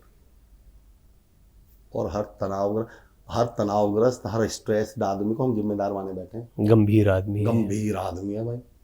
आपने कितने लोगों के मुंह से डायलॉग सुना है कि जो गंभीर और सीरियस लोग होते हैं कम बोलते हैं? सर लगभग सभी लोग ऐसा मानते हैं। दरअसल इन पे बोलना नहीं आता सर। 90% लोग, आप इस बात से तो एग्री होंगे, आप भी बताइएगा, बोलने की कला हर एक पे नहीं आती। तो मेजॉरिटी थी ना बोल पाने वालों की, तो इन 90% लोगों ने एक डायलॉग दे दिया, फ्रेज दे दी कि भैया सीरियस आदमी, गंभीर आदमी, बुद्धिजीव आदमी कम बोलते हैं। हर कम बोलने वाले को बुद्धिजीव मान लिया हमने, हर कम बोलने वाले को, अब वो कितना चाहे ज्ञान नाम की चीज ना हो। और हंसते हुए मुस्कुराते हुए लोगों को हमने क्या मान लिया? गैर जिम्मेदार और लापरवाह। मैं सिद्ध करके बताता हूँ। आपकी एक कंपनी है, मेरी एक कंपनी है, 2 एम्प्लॉई हैं। मैं कंपनी में पहुँचता हूँ, एक आदमी माथा पकड़ के बहुत टेंशन में, बहुत परेशानी में ऐसे बैठा हुआ है और दूसरा हंस रहा मुस्कुरा रहा है। आप बताओ प्रवीण भाई, प्रवीण सर आप लोग भी बताइएगा, हम किसको ये मानेंगे कि इसी ने कंपनी थाम रखे, यही जिम्मेदार है, अगर ये नहीं होता तो आज तो मेरी कंपनी बर्बाद हो जाती। ज्यादातर मेजॉरिटी में जो परेशान बैठा हुआ है, और उस हंसते हुए को हम ही क्या डायलॉग बोल देंगे, अरे काम कर लिया करो, सारे दिन दांत फाड़ते रहते हो। चिराग शर्मा साहब का शेर है सर कि हंसने पे क्या पता था कि जोकर बताएंगे, अब जिसको जो बताएंगे वो कर बताएंगे। आर्टिफिशियल इंटेलिजेंस, अब हर आदमी परेशान होकर घूम रहा है। मैं अक्सर कहता हूं कॉर्पोरेट में कि हम कंपनी में इतने थकते नहीं हैं, इतने परेशान नहीं होते, हम इतने प्रेशर है नहीं कंपनी में, इतने थकते नहीं हैं जितने हम थके हुए घर पहुंचते हैं। रीजन बताइए प्रवीण सर। क्योंकि हमारे यहाँ एक माइंड सेट बनाया गया है, कंपनी मतलब स्ट्रेस, ऑफिस मतलब तनाव, और आप ठीक ठाक घर पहुंच जाओ एनर्जी में, तो घर वाले ही डाउट करते हैं ऑफिस ही गया था, कहीं और गया, मौज करने गया था। तो अब आप मौज में थे, पर आप घर नहीं पहुंच सकते मौज में, आप घर हंसते हुए नहीं पहुंच सकते। अब देखो कितनी चालाकी से हमें कंपनी में अगर कंपनी में तनाव ना रहूं तो गैर जिम्मेदार, और घर तनाव में ना पहुंचूं तो मौज करने गया था। तो 24 घंटे मुझे किस में रहना पड़ रहा है? तनाव में, परेशान में। और एक टर्म है, उसमें मैं टॉपिक पे बोलूंगा नहीं, एक टर्म होती है मसल्स मेमोरी। एक होती है सर ब्रेन मेमोरी, मसल्स बोलते हैं हाथ पांव आंख नाक कान टंग। एक्चुअली धीरे धीरे ये तनाव किस में आ गया? मसल्स मेमोरी में। अब आदमी 24 घंटा क्या रहा है? तनाव में। मैंने कहा ना आर्टिफिशियल इश्यूज, इतनी परेशानियां हैं नहीं सर जितनी हमने उनको पैदा कर। और ये साइकोसोमेटिक भी है, क्योंकि ये सब जो दिमाग में और मसल्स में चल रहा है धीरे धीरे शरीर में रोग के रूप में भी आ जाता है, भयानक रोग। सर पता ही नहीं चलेगा, आपका परेशान रहने लगेगा, और उसको आप अचीवमेंट भी ये भी बता दूं मैं, आप दुखी रहने को आप कम बोल। आपने एक डायलॉग सुना, जेनरिक सा डायलॉग बोलता हूं यार, मुझे बदतमीजी बर्दाश्त नहीं है, गलत बर्दाश्त नहीं करता हूं मैं। सुना ही डायलॉग। मैं एक सवाल पूछता हूं सर इस पे, शायद आप लोग भी पहली बार इस बात पे गौर करिएगा मैं जो कहना चाह रहा हूं। डायलॉग क्या सर? मैं गलत बर्दाश्त नहीं करता। तो मैंने कहा बर्दाश्त शब्द तो बनाई गलत के लिए, सही कब बर्दाश्त करना पड़ता है?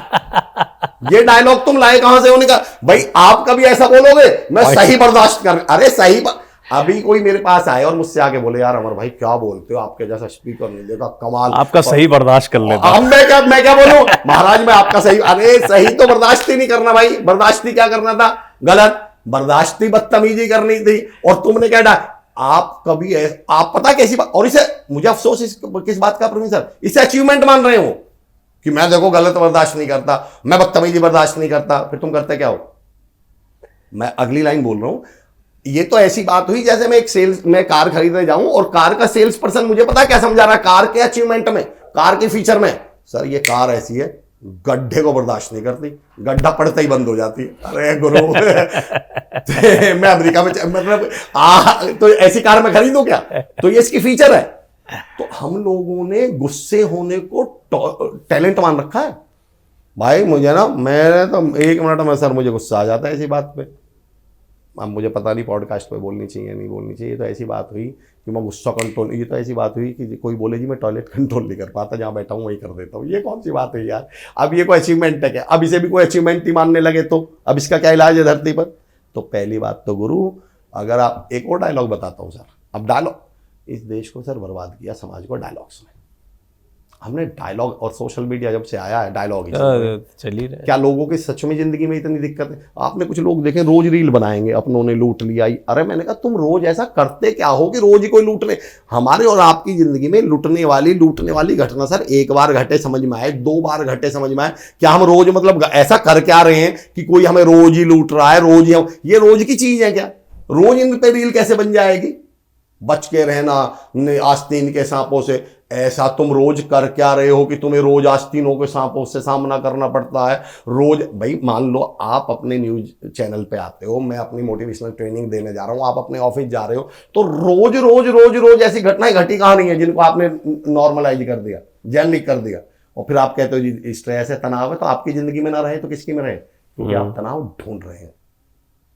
आपने एक बात सवाल पूछी थी, तो मैं अब आता हूं सर वापस बटन बंद करने पे। मैं अक्सर अपनी ट्रेनिंग्स में एक सवाल पूछता हूँ, भाई कभी ऐसा हुआ आप सब्जी लेने गए और आपने बोला जी मुझे 1 किलो आलू दे दो, और सब्जी वाले ने कहा हो नहीं टिंडे लेके जा, टिंडे लेके जा? ऐसा हुआ है क्या? नहीं। कभी ऐसा हुआ आप गाजर लेने गए और सब्जी वाले ने कहा तुझे मेरी कसम है लौकी लेके जानी पड़ेगी? हम गाजर लेने गए थे तो लेके क्या आए? गाजर। आलू लेने गए थे तो क्या लेके आए? आप जो घर से लेने निकलते हो वो मिल जाता है। 90% घर से बाहर निकल रहे हैं गुस्सा लेने, 90% घर से बाहर निकल रहे हैं मूड खराब करने, 90% घर से बाहर निकल रहे हैं ये कहने कि मुझे गलत बर्दाश्त नहीं है। तो वो ढूंढते हैं सारे दिन कि भाई कुछ ऐसी बात घटना घट जाए जिस पे मैं कहता हूँ नहीं मैं बर्दाश्त नहीं करूंगा।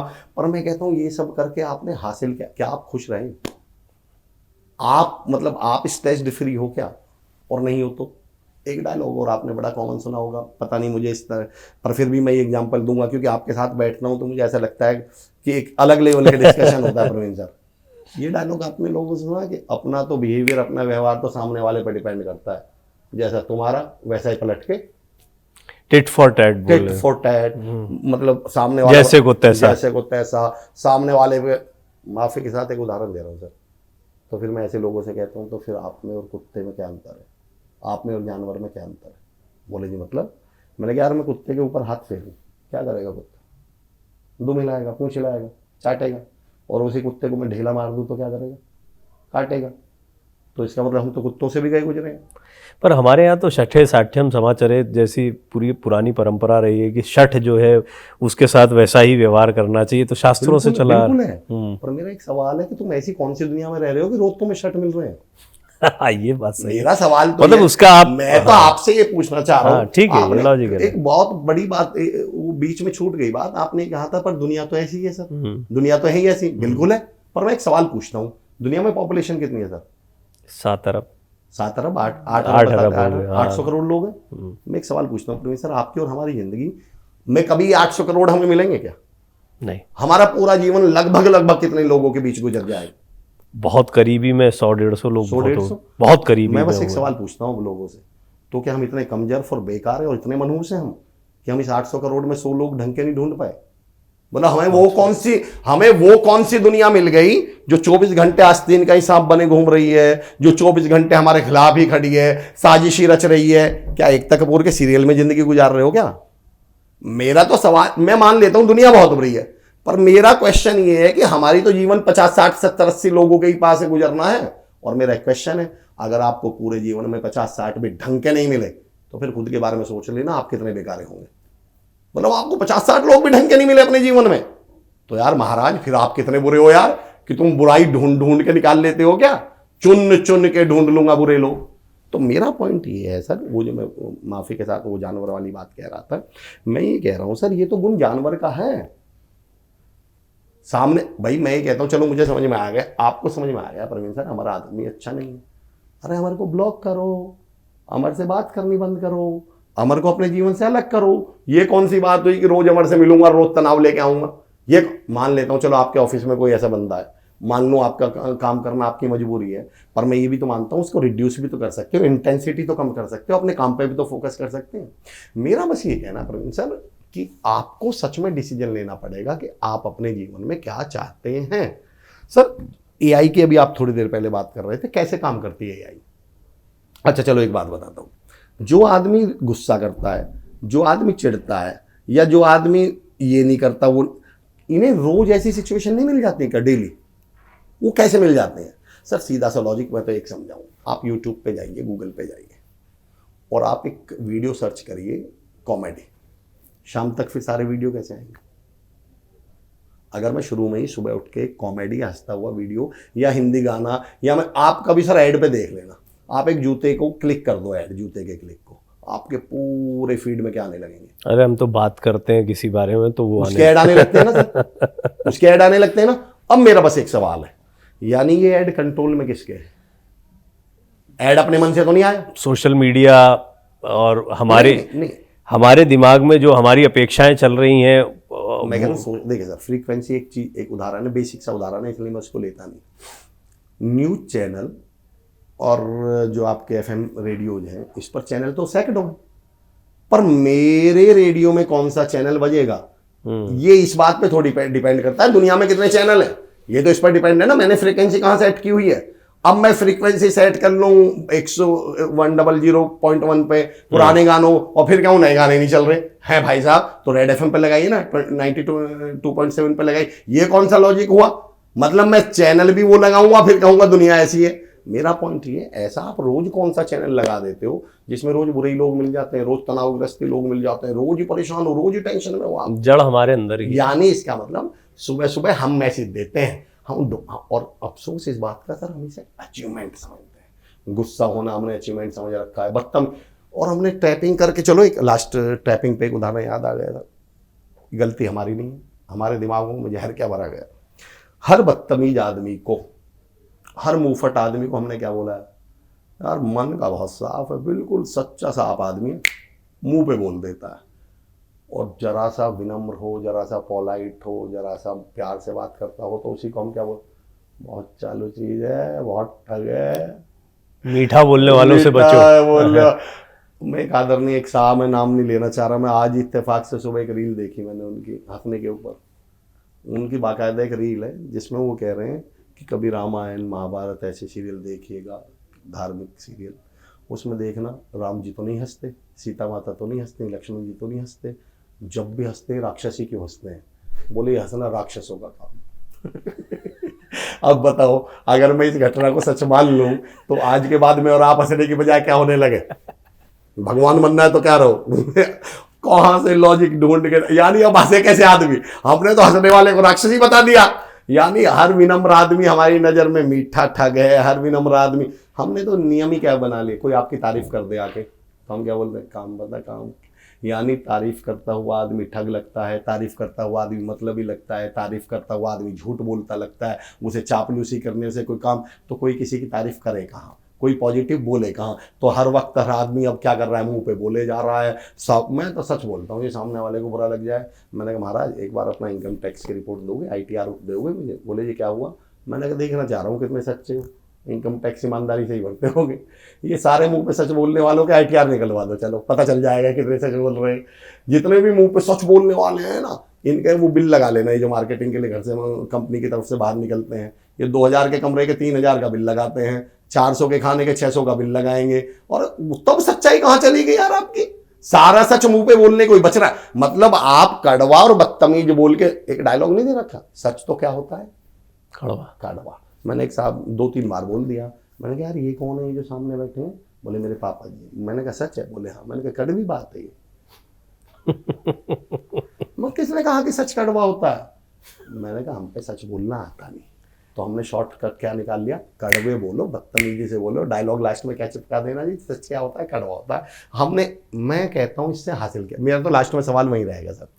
हालांकि इसका एक पॉइंट है, ये आप बोलते हैं, ये मुझे आपकी बात अच्छी भी लगती है। पिता वाले एग्जाम्पल में तो ये बात समझ में आती है, लेकिन ITR वाले एग्जाम्पल को लीजिए। अब उसने सच बोल दिया, आपने बोला कि भैया ITR निकाल के दो, हालांकि वो ये बड़ा रिजर्व मामला होता है, निकलवा दो चलो। हाँ, पर वो उसने निकाल कर दे दी, तो उसके लिए कड़वा हो सकता है फिर, इसीलिए वो कहता है कि मैं वही तो पूछ रहा हूं। मैं कह रहा हूँ ये सब्जेक्टिव मैटर है। सर मैं ये कह रहा हूँ सर, जो आदमी 24 घंटा लोगों के मुंह पे सच बोल रहा है, वो ITR सच क्यों नहीं भर रहा? मैं तो ये पूछ रहा हूँ, मैं कह रहा हूँ वो ITR सच क्यों नहीं बोल रहा? चरित्र का निर्माण तभी होगा जब आपके भीतर छुपी हुई चीजें भी, आप केवल बदतमीजी से बोलने को सच, आपने सच की संज्ञा सिर्फ इतने में ही दे रखी है, विनम्रता, कि सामने वाले को बदतमीजी बोल दूंगा और सच का नाम दे दूंगा। मैं तो ये पूछ रहा हूँ, अगर आप इतने ही सच्चे हैं तो फिर आपने जो मकान बनाया है उसकी रजिस्ट्री में पैसा उतना ही दिया है क्या जितना जाना चाहिए? इतना ही दिया है क्या? तो मेरा पॉइंट कुछ और है सर। देखो मैं कोई ऐसा ज्ञान वाली बात नहीं कर रहा, मैं भी उसी जीवन को जी रहा हूं। मैं भी ऐसा नहीं है कि ITR सही भर रहा हूंगा। अरे इसका मतलब ये नहीं है कि आप मेरे पे ही हो रहा है भाई, जाहिर सी बात है ना। पर फिर मैं डायलॉग बाजी भी तो नहीं कर रहा भाई, फिर मैं डायलॉग बाजी भी तो नहीं कर रहा कि मैं तो मुंह पे बोल देता हूं। मैं तो, मेरा सिर्फ एक विनम्र निवेदन है सर, आपके सच को भी बदतमीज होने का कोई हक नहीं है। तो कल को फिर आप तो एक बात बताइए कि सर कोई अपंग है, दिव्यांग है, उसके पैर नहीं है, तो ये सच है कि वो लंगड़ा है? तो क्या करूं? कल से ये बोलूं वही लंगड़ा इधर आ, और फिर वही बोल दूं कि मैं तो ये सच बोल रहा हूं, मुंह पे बोलता हूं। ये कौन सा लॉजिक हुआ? मैं, ये बिल्कुल सत्य है कि वो लंगड़ा है, पर इसका मतलब मैं बदतमीजी से बात करूंगा क्या उससे, वही लंगड़ा इधर आ? तो फिर तो मैं गार्ड से कल को क्या बोलूंगा? मेरे बच्चे कहीं जा रहे हैं तो गार्ड से क्या बोलेंगे, ओए गार्ड इधर आ, और फिर मेरे बच्चे मुझसे, मैं उनसे बोलूंगा ये क्या बदतमीज है? पापा जी गार्ड है, सच बोल रहा हूं। ये कौन सी सेंस है? ये लॉजिक कौन सा? मैं ये पूछना चाह रहा हूं। मतलब अक्खड़पने से बोलना, बदतमीजी से बोलना, और ये कहना कि हम तो जो बोलते हैं भैया चौड़े में सच बोलते हैं, और ये बोलते हैं, ये सच यही है क्या? और इससे अलग कोई सच बात नहीं है क्या दुनिया में? ऑफिस टाइम पे पहुंचना सच्चाई की परिभाषा नहीं है क्या? टाइम पे डिलीवरी करना सच्चाई की भाषा नहीं है क्या? सर्विस टाइम पे देना सच्चाई नहीं है क्या? तो मुझे बताइए ना, वो जो सच बोल रहे हैं वो कितने ऑफिस टाइम पे पहुंच रहे हैं? वो जो सच बोल रहे हैं कितने अपने क्लाइंट को सर्विस टाइम पे दे रहे हैं? ये सच्चाई कहां चली गई हमारी? यानी सच्चाई के नाम पे बदतमीजी, क्योंकि इसमें कुछ करना नहीं है ना सर। देखिए आसान क्या है, तमीज से बोलने के लिए शब्द भी अच्छे चाहिए, सेल्फ कंट्रोल भी चाहिए, व्यवहार पे भी कंट्रोल। इतने कष्ट कौन करे? एक डायलॉग लिख दो, हम तो सच बोलते हैं और फ्री हो जाओ।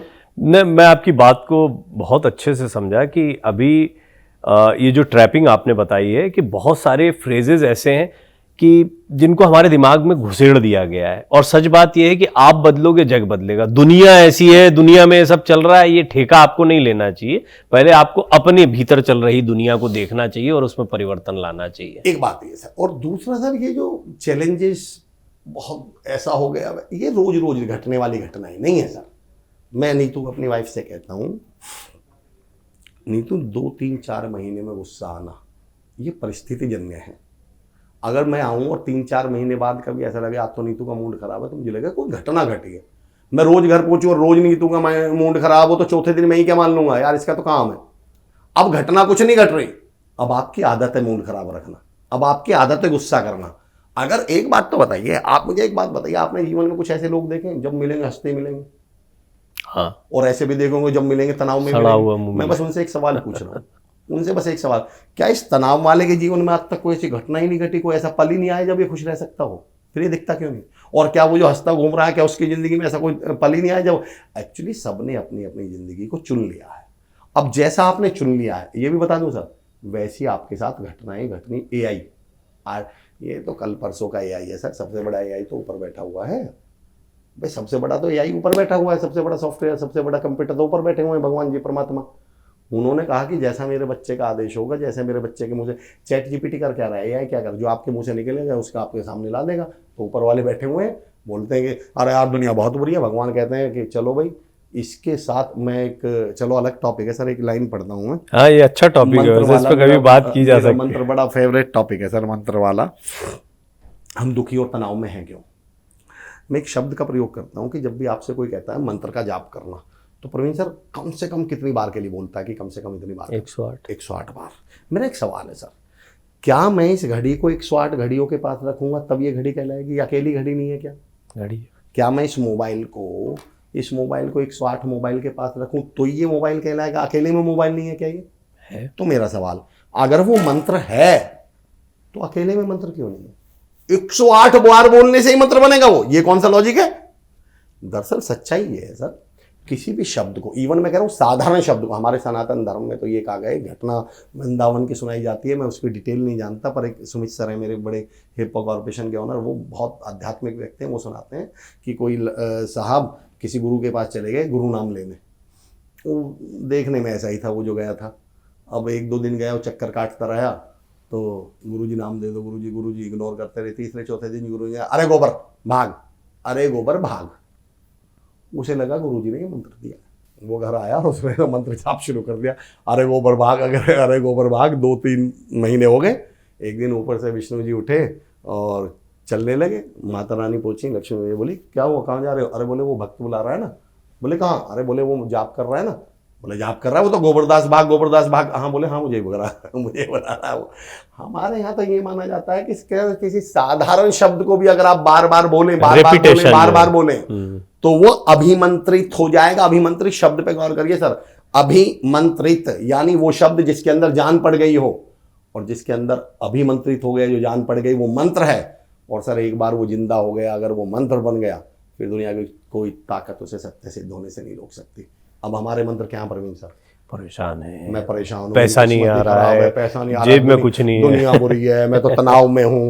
ऊपर हमने दिन में 10-12 लोगों से बोल दिया और 7-8 दिन में 108 बार बोल दिया। अब ये क्या बन गया? मंत्र। भगवान ने कहा तथास्तु। ऐसी प्रवीण सर एक बात बताइए, शिवाय या चैतन्य है आपके बच्चे? मेरी बेटी का नाम है टिया और बेटे का नाम है सवार। बेटी का नाम रिद्धिमा, टिया बोलते हैं। अगर ये अपने स्कूल में कोई कमिटमेंट कर आए कि कल मेरा बर्थडे है और कल मैं सबको चॉकलेट खिलाऊंगा अपनी क्लास को, अब इनके इस कमिटमेंट को पूरा करने की जिम्मेदारी किसकी है?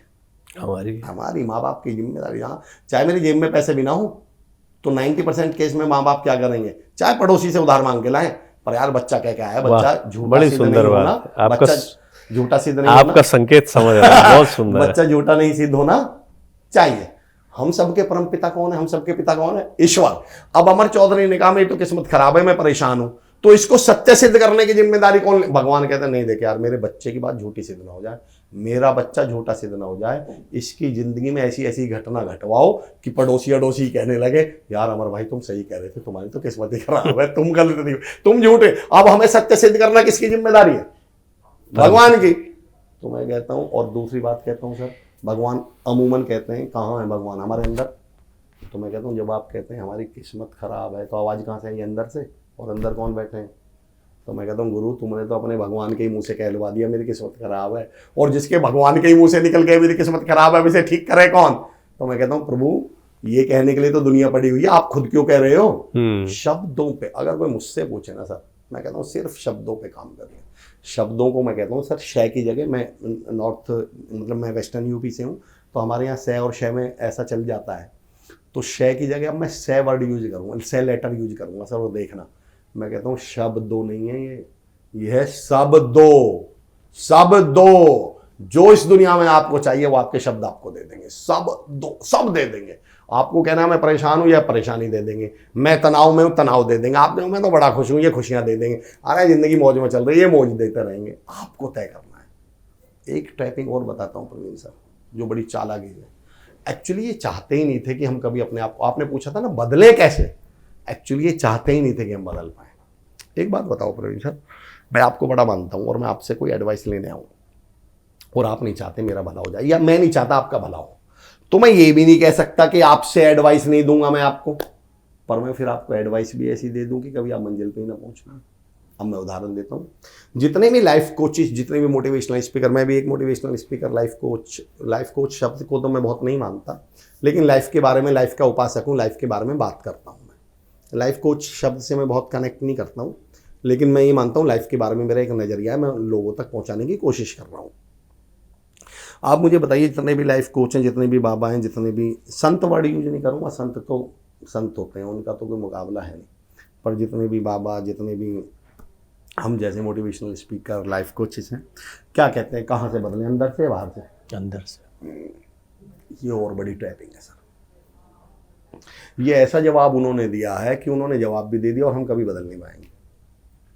उदाहरण देता हूँ प्रवीण सर, मैं आपसे कहता हूँ आप मेरी बात मानने के लिए तैयार हैं सारी, और आप लोगों से भी कह रहा हूँ, मैं कहता हूँ प्रवीण सर ये आपका जो ब्लेजर है, कोट है, जम नहीं रहा, बदल लो, और आप मेरी बात मानने के लिए तैयार हैं, क्या करेंगे आप? बदल लेंगे, मेरी बात मानने के लिए तैयार है। मैं कहता हूँ सर जूते भी नहीं जम रहे, और आप मानने के लिए तैयार है, बदल लेंगे, ये जूते बदल लेंगे। मैं कहता हूँ घड़ी भी बदल लो सर, जब नहीं बदल लेंगे। अब मैं आपसे कहता हूँ प्रवीण सर अपना एटीट्यूड बदल लो, और आप मेरी बात मानने के लिए भी तैयार है, बदलो। भाई ये तो मुझे दिख रहा है कि ये मेरा ब्लेजर है, ये तो घड़ी है, ये जूते हैं, सवाल है मैं एटीट्यूड मैं कैसे बदलूं, दिख रहा है क्या? मैं आपको एक ऐसे जाल में फंसाया आया कि मैंने आपको बता भी दिया एटीट्यूड बदल लो, और आप समझ नहीं भी पा रहे कि एटीट्यूड बदलूं कैसे, ये बदला कैसे जाता है, और मैंने ये भी कह दिया कि बदल लो। तो आपने रास्ता कहाँ बताया? आपने तो मंजिल बताई है। एटीट्यूड जो है वो तो मंजिल है। अब आप सुनिए, मैं कहता हूं changes come inside, not from inside. बदलाव अंदर आते हैं, अंदर से नहीं आते। सर हम इस हॉल में बैठे हैं और मैं कहता हूं इस हॉल को और सुंदर बनाइए, और ब्यूटीफाई करिए, और बेहतर करिए। प्रवीण सर क्या करेंगे आप? कुछ आर्टिकल्स जोड़ेंगे। कहां से आएंगे सर? बाहर से। और बताइए सर क्या करेंगे? कलर चेंज करेंगे। कहां से आएगा सर कलर? सब कुछ बाहर से आएगा। फर्नीचर बाहर से, मैट बाहर से, झूमर बाहर से, आर्टिकल बाहर से, कलर बाहर से। मैं भी तो ये कह रहा हूं sir, changes come inside, not from inside. मुझे ये बताया था ना, अंदर से बदलो। अंदर मंजिल है, रास्ता नहीं है। हमें डायरेक्ट, मैं पूछ रहा हूं कि जो है रास्ता, मैं आपसे पूछ रहा हूं सर मेरठ जाना है, मुझे रास्ता बता दो। आप कह रहे हो मेरठ 55 किलोमीटर दूर है। ये कौन सा लॉजिक हुआ? 55 उत्तर में जाऊं, पूर्व में जाऊं, पश्चिम में जाऊं, ये कौन से? मुझे आपने तो मुझे मंजिल बता दी, मैं तो मंजिल का रास्ता पूछ रहा था। आपने कहा अंदर से बदलो, चेंजेस कम इनसाइड। यहां तो लास्ट में बदलाव आएंगे, यहां से शुरू नहीं होंगे। शुरू तो कहां से होंगे? बहुत अच्छी बात। भाई कोई आपसे कहता है मेरा दोस्त है, आपका दोस्त है, आपका दोस्त है, और वो कहता है भाई कार मोड़ लो, तुम लोगों से पूछता हूँ फिर हम क्या करते हैं? नीचे उठ के पहिए टेढ़े करके कार मोड़ते हैं क्या? क्या मोड़ते हैं सर? स्टेयरिंग। पर उन्होंने तो कार मोड़ने के लिए कहा था। बिल्कुल, अरे उन्होंने कार कहा है, पर हमारे हाथ में कार है या स्टेयरिंग है?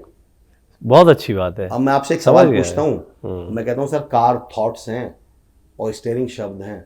हमें सैकड़ों सालों से गलत बताया जा रहा है। अपने विचारों को नियंत्रण करिए। विचार, मैं आपको चैलेंज देता हूं, आपको भी, खुद को भी और आपको भी सर, करिए 1 सेकंड के लिए अपने विचारों को बंद, करिए अपने थॉट्स को 1 मिनट के लिए कंट्रोल। मैं चैलेंज देता हूं, करके दिखाइए। पर मैं आपसे कहता हूं 10 मिनट के लिए अपने शब्दों को कंट्रोल करिएगा। कर सकते हैं या नहीं? तो करना वो था जो हमारे हाथ में है। हमारे हाथ में है सर शब्द। धीरे धीरे शब्द जब आप बदलेंगे तो ये शब्द आपके थॉट्स, मैं ये नहीं कह रहा थॉट्स नहीं बदल, अल्टीमेट गोल तो क्या है, मंजिल क्या है? थॉट्स को बदलना, थॉट्स को कंट्रोल। पर मेरे भाई वो मंजिल है, वो रास्ता नहीं है। रास्ता शब्द है। शब्दों पे काम करिए। मैंने तो यहां तक कहा, कोई मुझसे ईश्वर की परिभाषा पूछ ले तो मैं कहता हूं ईश्वर, आपके द्वारा बोले गए शब्द ही आपका ईश्वर है।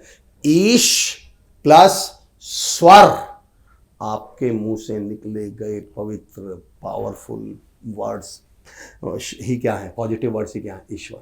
अच्छा, जब मैं ऐसी बात करता हूं तो अभी डायलॉग आएगा कमेंट में भी, अरे अमर जी ये तो सब बोलने की बातें हैं, बोलने से क्या होता है। मैं एक ट्रेनिंग ले रहा था, मैं बोल रहा था पवित्र बोलो, पावरफुल बोलो, पॉजिटिव बोलो। एक साहब खड़े होके बोले, अरे अमर जी ये तो सब बोलने की बातें हैं, बोलने से क्या होता है। मैंने कहा और भाई नालायक बदतमीज क्या हाल है तुम्हारे? बोले ये क्या बदतमीजी, आपने ऐसे कैसे बोल दिया? मैंने कहा भाई साहब बोला ही तो है, बोलने से क्या होता है? आप ही कह रहे थे कि बोलने से कुछ नहीं होता। मैंने कहा गुरु इस दुनिया में जो कुछ हो रहा है बोलने से हो रहा है। बहुत सुंदर बात है।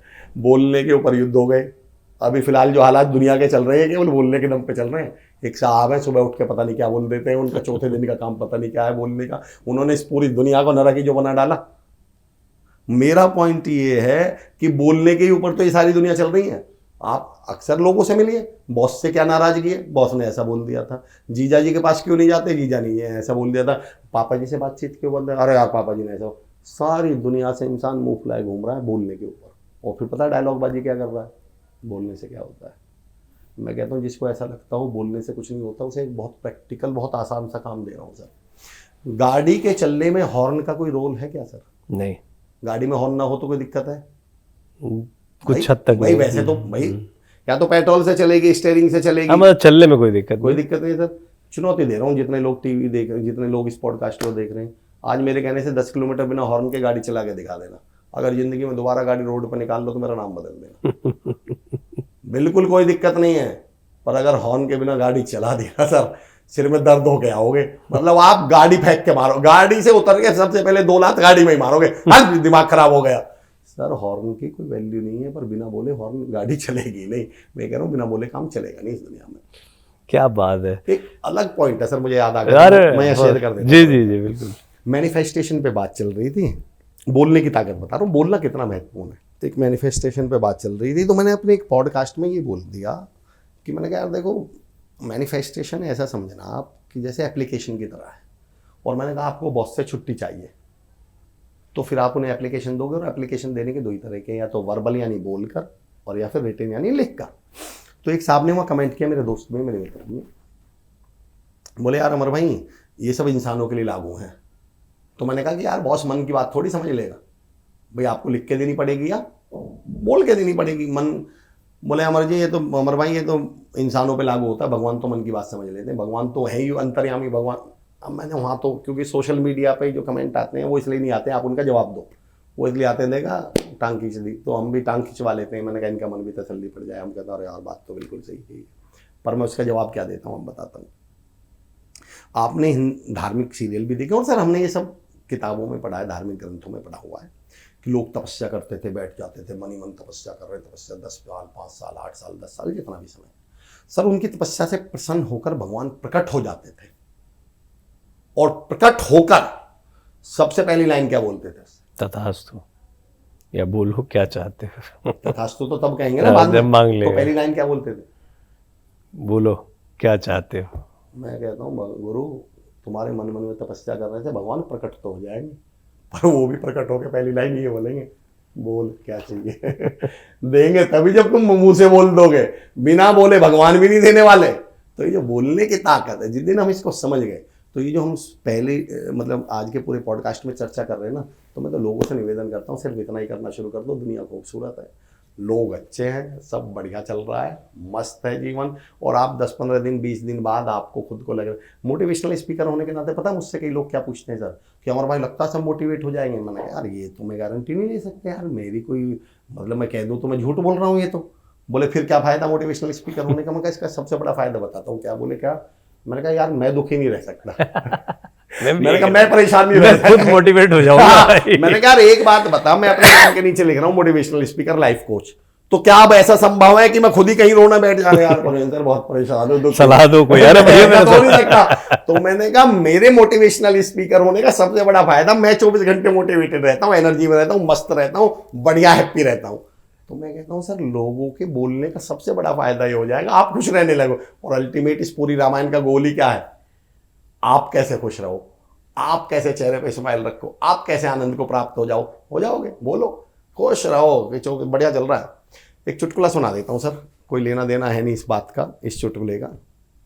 मैंने जीवन की 2 सच्चाइयाँ सीखी हैं। एक तो मैंने शुरू में कहा था, उसी से कनेक्ट करूँगा कि ज़्यादा पोस्टमार्टम करने की ज़रूरत नहीं है। एक साहब कहीं से जा रहे, खुश रहने का अगर मुझसे कोई फॉर्मूला कोई तरीका, हमने खुशी हैप्पीनेस के साथ पता गड़बड़ी क्या कर दी सर, कंडीशंस अप्लाइड, स्टार लगा गए हम। अभी बात चल रही थी सर हमारे पहले लोगों की, मम्मी पापा और दादा दादी। अच्छा ये बताइए पहले हम ज़्यादा एडवांस थे या अब एडवांस हुए? प्रोग्रेसिव एडवांस अब जाहिर सी बात है। मैं कहता हूँ सर सबसे बड़ा झूठ, हम आज से 40-50 साल पहले बहुत एडवांस थे, मानसिक रूप से, बौद्धिक रूप से। सिद्ध करके बताता हूँ सर। ह्यूमन लाइफ के 3 ही कॉन्टेक्स्ट हैं सर, 3 ही कॉन्टेक्स्ट हैं ह्यूमन लाइफ के, हैप्पीनेस, हेल्थ और वेल्थ। H2W बोलता हूँ मैं इसको, हेल्थ, हैप्पीनेस और वेल्थ। अब सर जरा 40-50 साल पहले जाओ, और फिर मैं ट्रैपिंग भी जोड़ूंगा इससे, कैसे लोगों में जहर घोला जाता है। 40-50-60 पहले जाओ, हमारे लोग, हमारे यहाँ काम कैसे थे?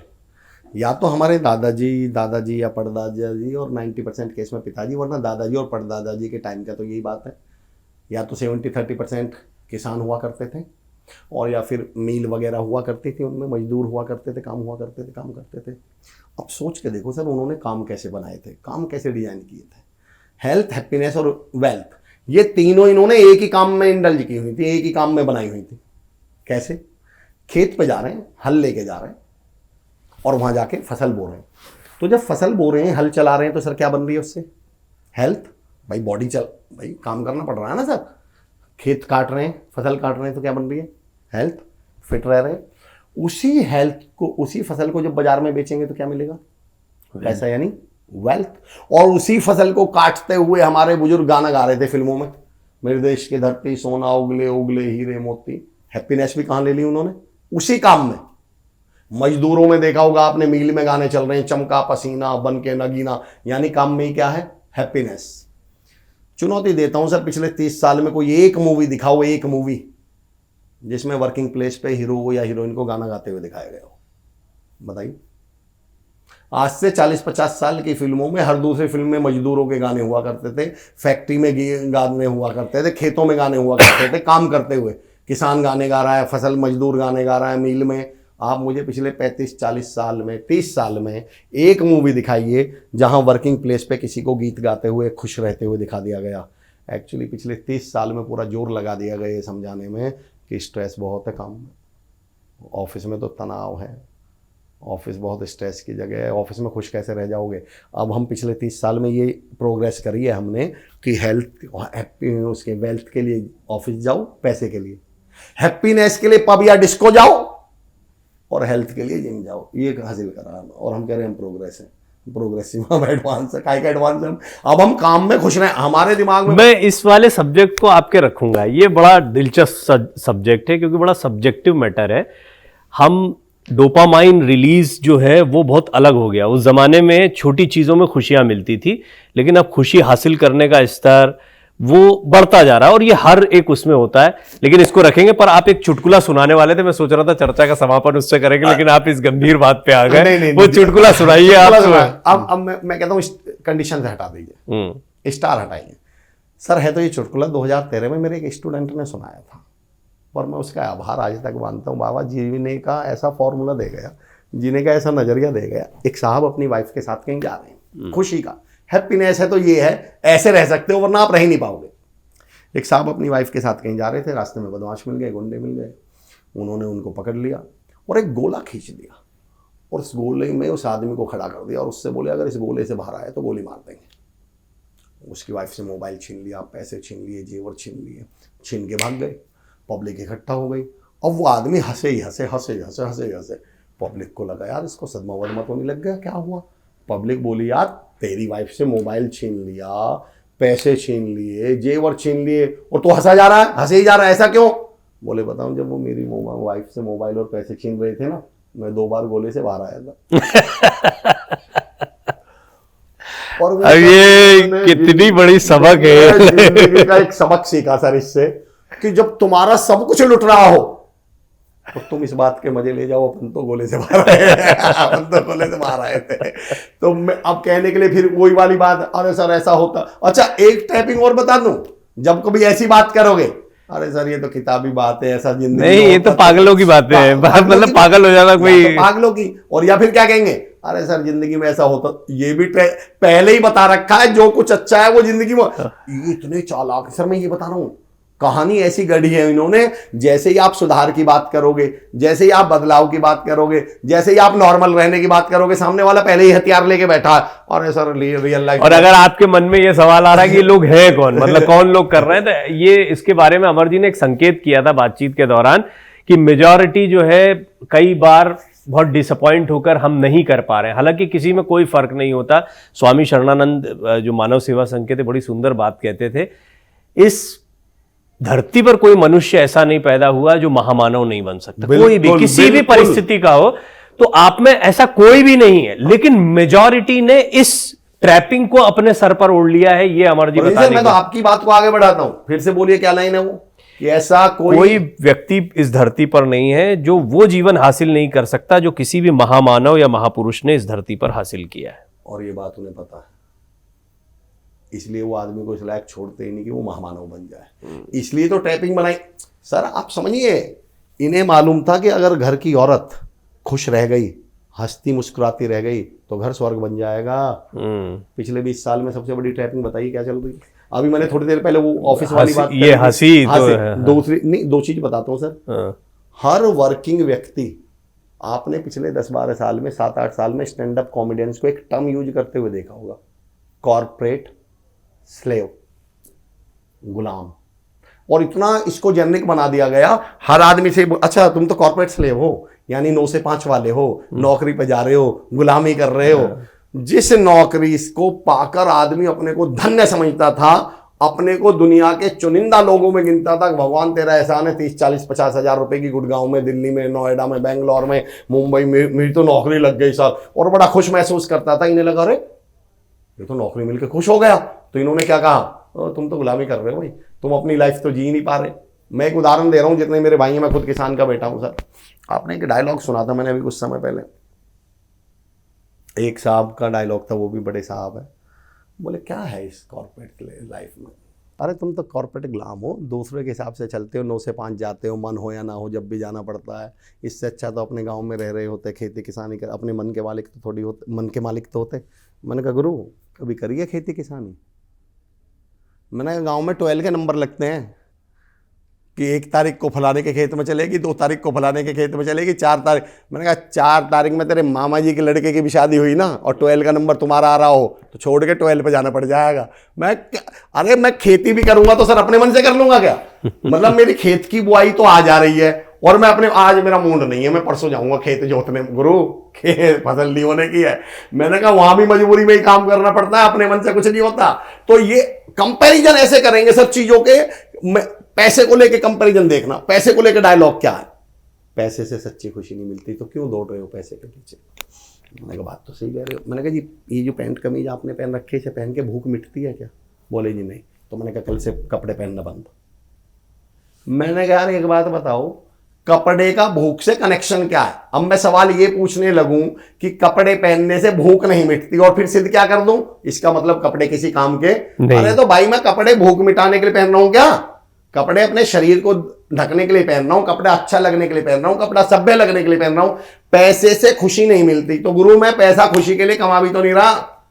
पैसे से लग्जरी मिलती है, पैसे से सुख मिलता है, कंफर्ट मिलता है, पैसे से कंफर्ट मिलता है, पैसे से गाड़ी मिलती है, मकान मिलता है, बंगला मिलता है, बढ़िया कपड़े। मैं तो इसके लिए पैसा कमा रहा हूं।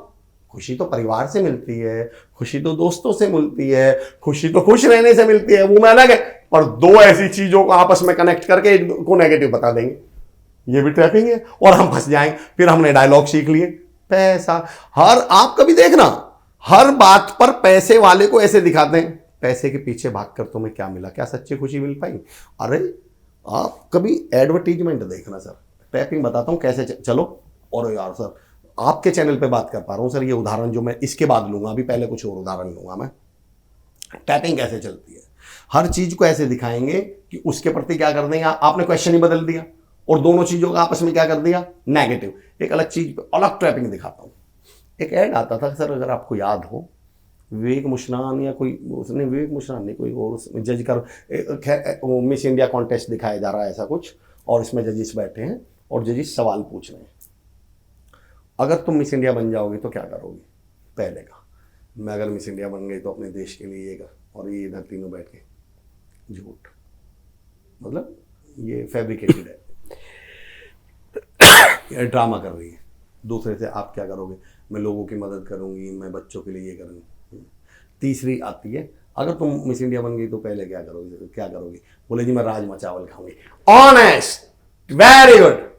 मैं अब एक सवाल पूछता हूँ सर, इसका मतलब आप ये इस्टेब्लिश करके बैठ चुके हो कि अगर कोई देश को बदलने की बात करेगा, अगर बच्चों की हेल्प करने की बात करेगा, मतलब तुम तय करके बैठे हो कि वो झूठ बोल रहा है। मतलब आप ये तय करके बैठे हो, जैसे ही कोई अच्छाई की बात करेगा, जैसे ही कोई समाज की बात करेगा, जैसे कोई देश की बात करेगा, तुम पहले ही तय करके बैठे हो झूठ बोल रहा है।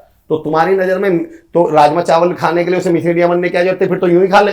बाप का तो सवाल उससे ये होना चाहिए था कि तुम राजमा चावल खाने के लिए मिस इंडिया बन रही हो, आओ तुम्हें बिना मिस इंडिया के खवा देते हैं राजमा चावल। हम चीजों को कनेक्ट कैसे करते हैं सर? खामा खा की चीजों को नेगेटिव बना देंगे। व्हाट्सएप पे, मेरे फेसबुक पे नहीं, फेसबुक पे किसी ने एक स्टेटमेंट लिखा, ये दुनिया बड़ी मतलबी है, जैसे माचिस को जलाने के बाद तीलियों को फेंक दिया जाता है, काम निकलने के बाद दुनिया तुम्हें भी भुला देगी। मेरा दोस्त था, जान पहचान वाला था, मैंने कॉल किया, मैंने कहा यार कोई बैंक मैनेजर से कोई जान पहचान है क्या? बोला हाँ भैया है ना, बताओ बताओ। मैंने कहा यार अकाउंट खुलवाना है, लॉकर खुलवाना है, लॉकर बैंक में। बोला हाँ भैया खुल जाएगा, कोई दिक्कत नहीं, बताओ बताओ। मैंने कहा तो खुलवा दोगे? बोले भैया हाँ बताओ। बोले भाई क्या रखना है उसमें? मैंने कहा वो माचिस की तीलियाँ रखूंगा, वो जलाने के बाद जो फेंकने की बजाय। मैंने कहा यार गुरु एक बात बताओ, जलाने के बाद माचिस की तीलियों का तुम्हारे हिसाब से क्या करना चाहिए? इसका संग्रहालय बना दूं, इसे लॉकर में रखूं, इसे अलमारी में?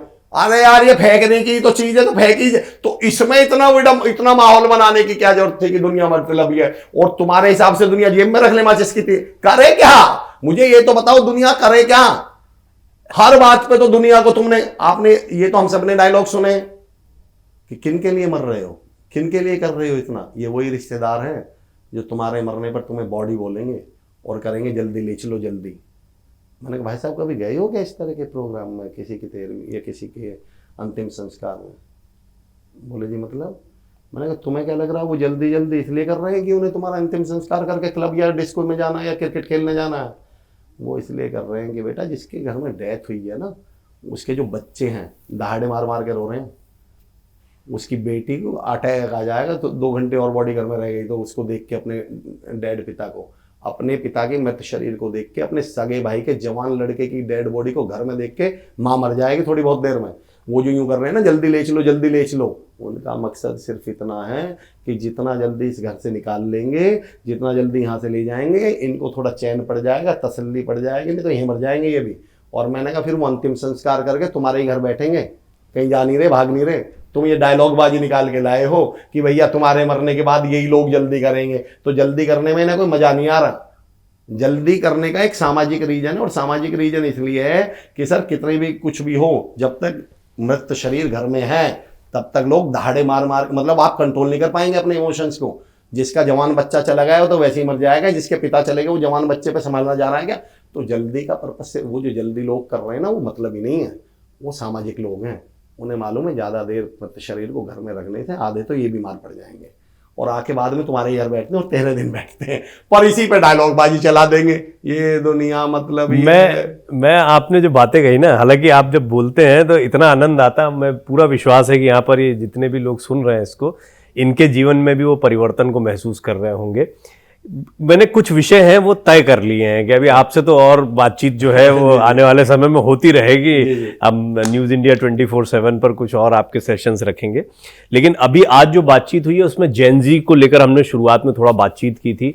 जेन जी को लेकर बहुत ही इंपॉर्टेंट है कि लोड क्यों ले रहे हो इतना, हर दौर में ऐसा दौर आता है, आप बहुत ज़्यादा दबाव मत बनाइए, बहुत ज़्यादा चिंता मत करिए, अपने आप रास्ता निकाल लेंगे। हमें कहते थे कि ये कुछ नहीं कर पाएगा 10वीं 12वीं में, और हमने जीवन में कुछ ना कुछ कर ही लिया। जैसे उदाहरण कर लिया सर सबने। जी, ऐसे कुछ उदाहरण दिए गए अमर जी की तरफ से। और हमने ये भी देखा कि उन्होंने अंत में ट्रैपिंग के बारे में, वो कई जगहों पर बोलते हैं, ट्रैपिंग की टर्म वो लेकर आए हैं, और मैं देखता हूँ कि उनकी इस बात से वो एक मिथ बस्टर का काम कर रहे हैं। बहुत सारे मिथ हैं समाज में, चाहे डायलॉग्स के माध्यम से हो, चाहे विचारों के माध्यम से, और जो उन्होंने आज शब्दों को शब्दों कहा, वो मुझे बहुत दिलचस्प लगा है कि आप जो बोलते हैं, मतलब आप बुरा बोल लीजिए या अच्छा बोल लीजिए, जो आप बोल रहे हैं ना वो आपके पास आ रहा है, तो चॉइस इज योर्स। क्या कर रहा है? मैं तो बहुत अच्छा बोल रहा था, बहुत दिन से अमर जी को बोल रहा था, वो आ गए फाइनली। अब बड़ी एक कमाल की बातचीत हुई है, इसके लिए मैं आपका बहुत आभार व्यक्त करता हूँ। मैं आपका आभार इसलिए भी व्यक्त करता हूँ प्रवीण सर, जब मैं आपके साथ बैठता हूँ ना, कुछ आपने देखा, कुछ डायरेक्टर, अमिताभ बच्चन साहब की एक मूवी है लाल बादशाह, और उन्हीं अमिताभ बच्चन की मूवी पा है, तो मैं सोचता हूँ दोनों में अमिताभ बच्चन है, एक में ऐसे लग रहा है यार ये कोई एक्टिंग और एक में कमाल। तो मुझे समझ में आया डायरेक्टर होता है जो सामने वाले के अंदर से निकाल देता है। तो आप जब आपके साथ में बैठता हूँ तो कई चीजें तो आप ऐसे निकाल देते हो जो मैं बाद में सोचता हूँ अच्छा ही मेरे अंदर नहीं क्या। तो मैं पुनः न्यूज़ इंडिया 24/7 और विशेष तौर से आपका आभार व्यक्त करता हूँ सर, मुझे मौका दिया।